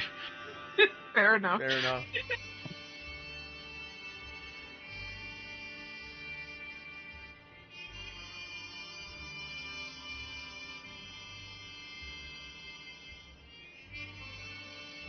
I feel like we should have done some rolls, but we were just Alright. so caught up talking. Uh-huh. So hint I will put you on, instead of path I will put you on to help you with this. You've worked out where the hemp block came from, but you haven't found where the trail has ended yet. Huh. You know that the pirate got the hemlock and he gave it to the dwarf, but you haven't worked out where it then went after that. So we need to go should talk to the dwarf. Yeah, so let's go confront the dwarf. Well, seeing as you're already out there. Are we out there? That's where the little Yeah, guys but are. Just not on the scene. Fair. But yeah, Yeah, we're hang on. out there. Maybe that a second. Court.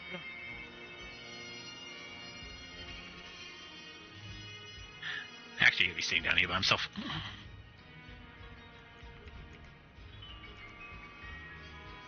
Alright. You come out and find Drozen kind of just sitting in the courtyard by himself. Just kind of like... almost in deep thought, almost. Where's Julian? Oh, that's interesting. Okay. We talked to... Dorian. Thorian. He looks up to see you four kind of like crowd around him. What do you want? We had a talk with Foxy. And Fuck. So, I should have known he wouldn't keep his mouth shut. drunk people often don't. Bastard. Seems you had some contraband on you. Yes.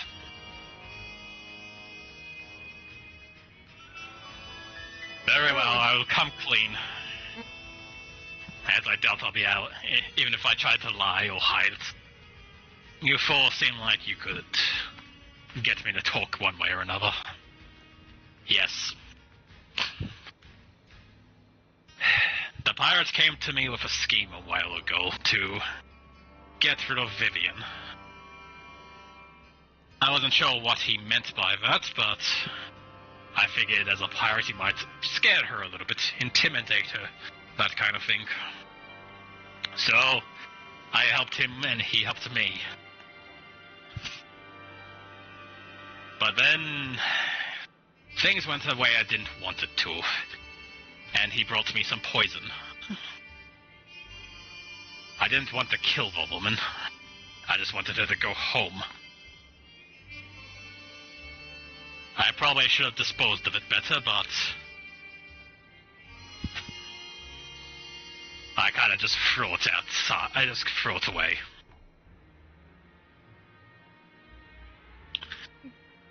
Where did you throw it exactly?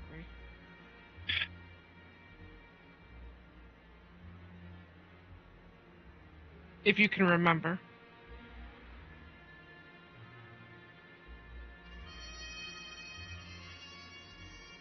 That blasted spider. Spider?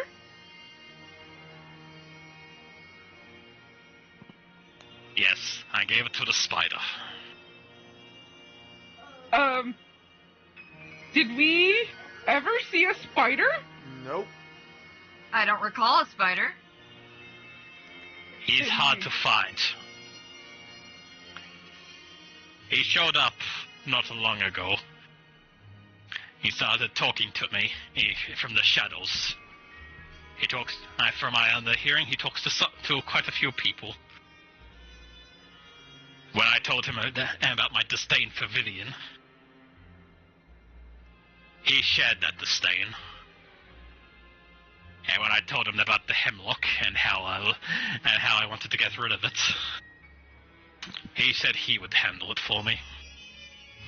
I think we found how to know about that. Spider. Interesting. Any way we could meet this spider? Nothing I can tell you about, I'm afraid.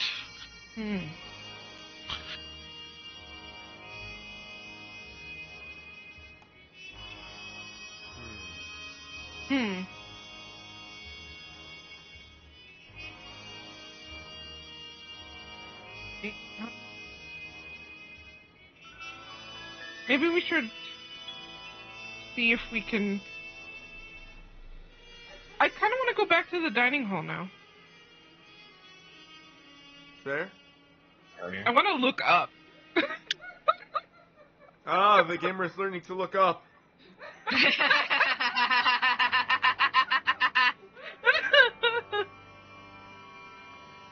Because... Alright.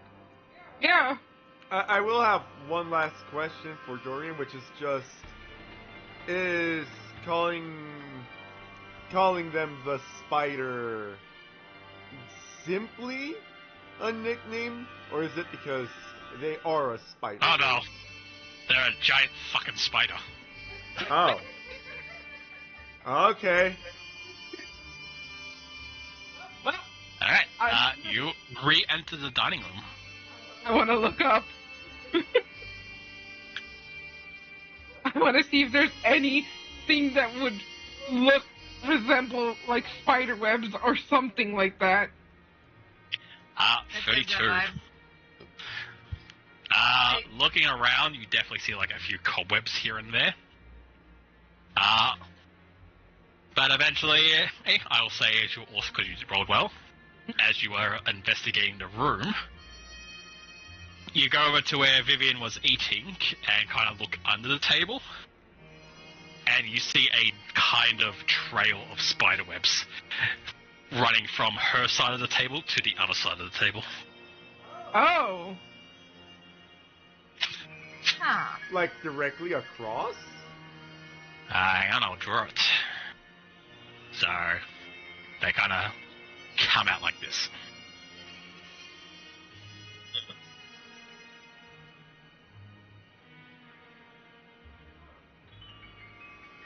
Huh. Looking through it as well, with your 32, you actually spot these small, little, colourful, like, almost like a mix of, like, jewel, like, rainbow spider creatures, one walking through the cobwebs.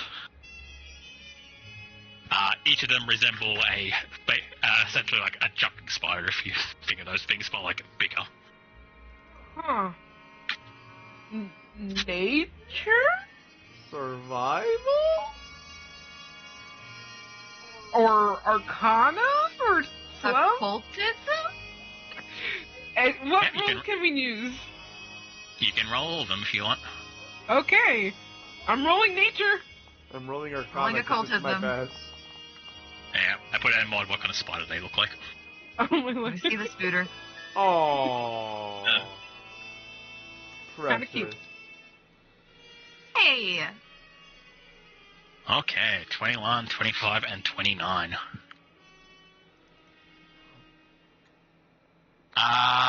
So with your nature roll, Ninja, these are naturally occurring spiders. Teku and Scully with your cultism and Arcana. Scully, you pick it up on a nature thing, but because Teku uses Arcana, she gets to pick it up in more detail. Right. These are summoned creatures. Ooh. They are magic. They are basically a magical swarm of spiders.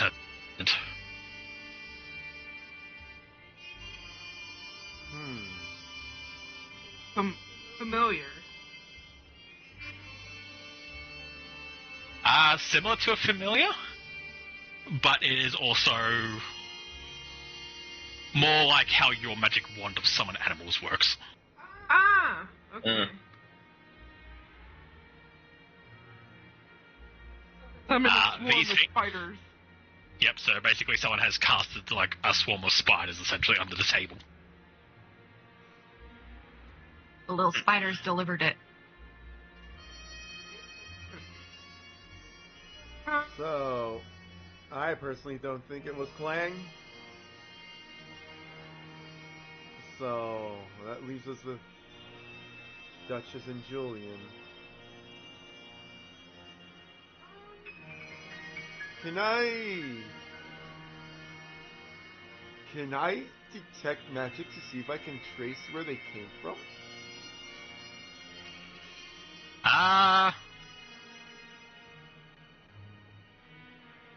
So, using detect magic, you definitely see the conjuration magic.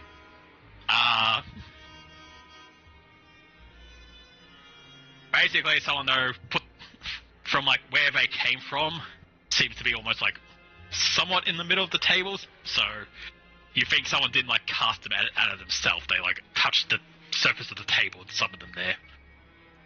So, if this was done before the dinner, it could have been anyone who snuck in here and did it.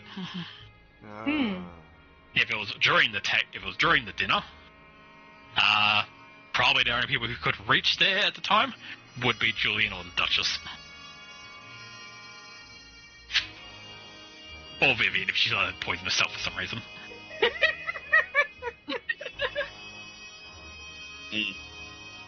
I mean, that was the possibility that came to my mind, but I wouldn't think she would want to kill herself. Or maybe she would, I don't know. Or maybe it was a botch assassination on her part, where she planned to get someone else like the Duchess, but it backfired. No, the Duchess was giving her too much preferential treatment. No, Vivian was being very selfish. Yes, Vivian was being very selfish. But the Duchess was playing into Vivian's because it was, as Falxy said, more entertaining. No, I think the Duchess just has an idea of who could have done this.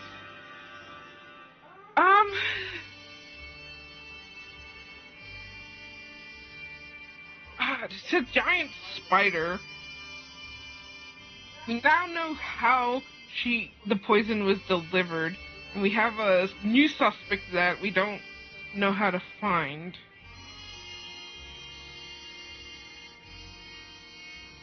The issue is also, by looking at the spread, that the summoning could have been done by someone touching the middle of the table, so it could have been any of the wait staff as they were putting down plates. Right.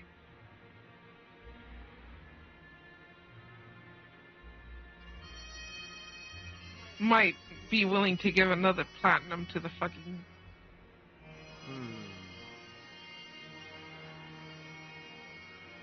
More so just so that, because it is getting late. It is getting late. Yeah, you know what? Give the little fuckers another platinum. And I will remove it from mine. They take your platinum and thank you for it. And then, Pocket will say she puts it in her pocket and then says, "Man, and a dead body and the doctor being left alone in the library by himself. That sounds like that could go wrong very quickly." Do we go to the library? Let's go back to the library. Let's see what we missed.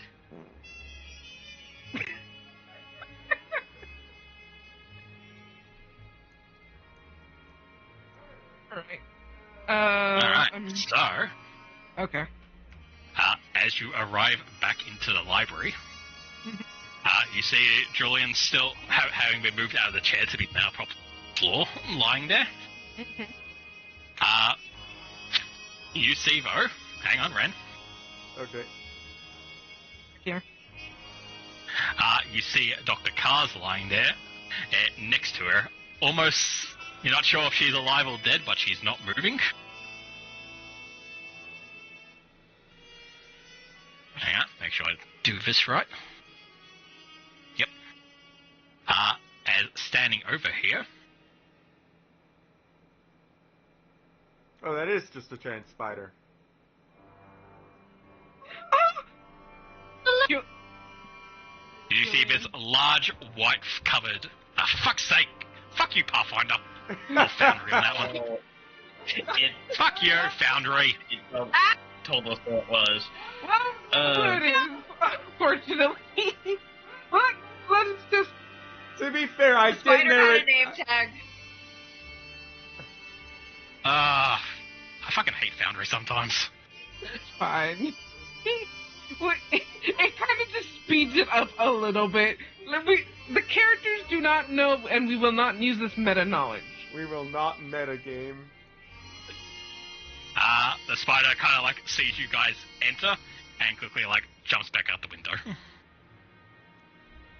Oh, Teku, run.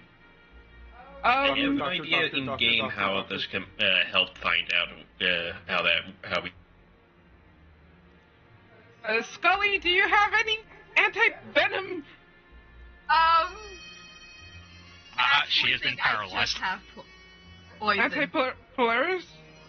So she isn't so she's not dying, she hasn't been poisoned, but she's been paralyzed so she can't talk or move. Okay.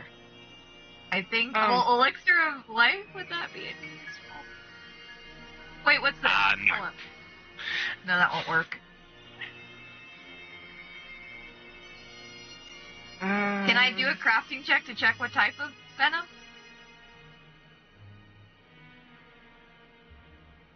Like I said, it's not. So, looking at her, she has been bitten essentially and been paralyzed because of it. Right. Yeah, boy. Yeah, I don't have anti-venom.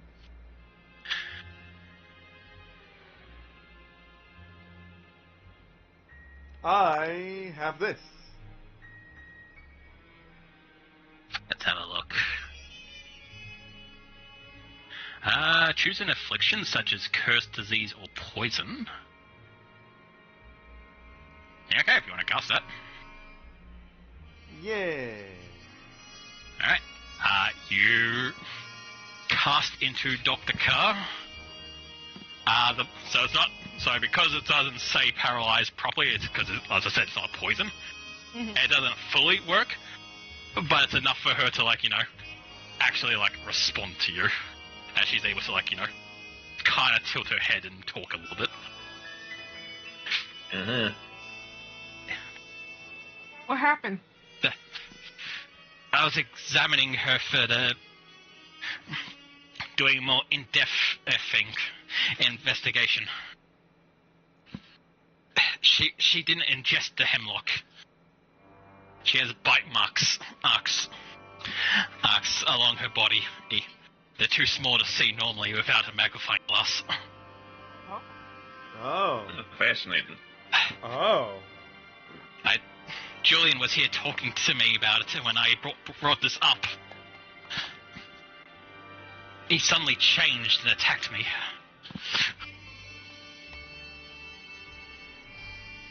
Okay. I see. I'm guessing he changed into that spider we saw fly out the She window. nods. Alright. Okay. I think we found our prime suspect. Yup. Who wants to stay here with me to watch over the doctor, and someone goes get either Langdon Rose or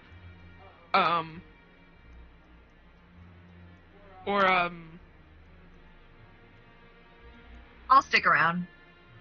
Ashen? yes. You want to go grab him? Cause Yeah, sure thing. Meanwhile, Looks like So we- Scully's gonna stay with you, so I'll go with Carmen. Carmen. Yes. We'll keep an eye on the doctor.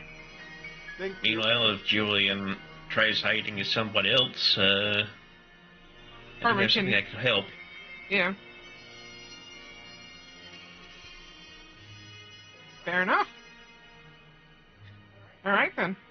Armin and Teku, as you guys go running out to get help, as you enter into the entranceway, you suddenly see Julian is attempting to get outside, but Durian is currently holding him by the arm and yelling at him.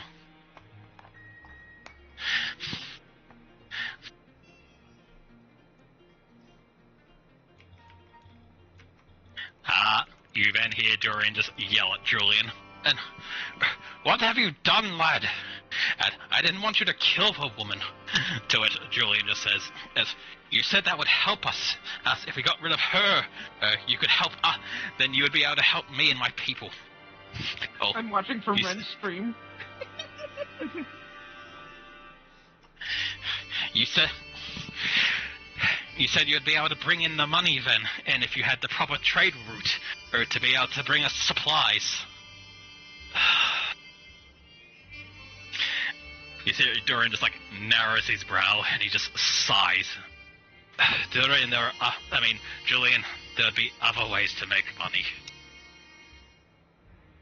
There are other ways to help your people. Don't you see, lad? It's not always about the money, Spider-Man. Anyway, thanks for playing, everyone. Bye. I hope you enjoyed tonight's session.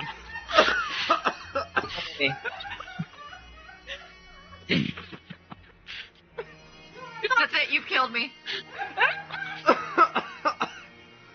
I am dead. I am dead now. Goodbye. I want to thank our players for playing tonight. And I hope you enjoy it. And anyone who was watching, I hope you enjoyed it. I hope it was worth it, because that was what this entire thing was built on. That single joke. Oh my god. Bruce is looking at me funny. Great. Amazing. 10 out of 10. Clap, clap, clap. Fantastic delivery of the joke. I will go ahead and end stream now. Bye, chat. Wait. Should we have any closing remarks of what happened? We can do it next time. Okay, Next time I heard Goldie. I think people want to go to bed. Fair enough, I guess. Bye, chat. Bye, Bye, stream. chat. Bye, stream. See you guys next time. Bye.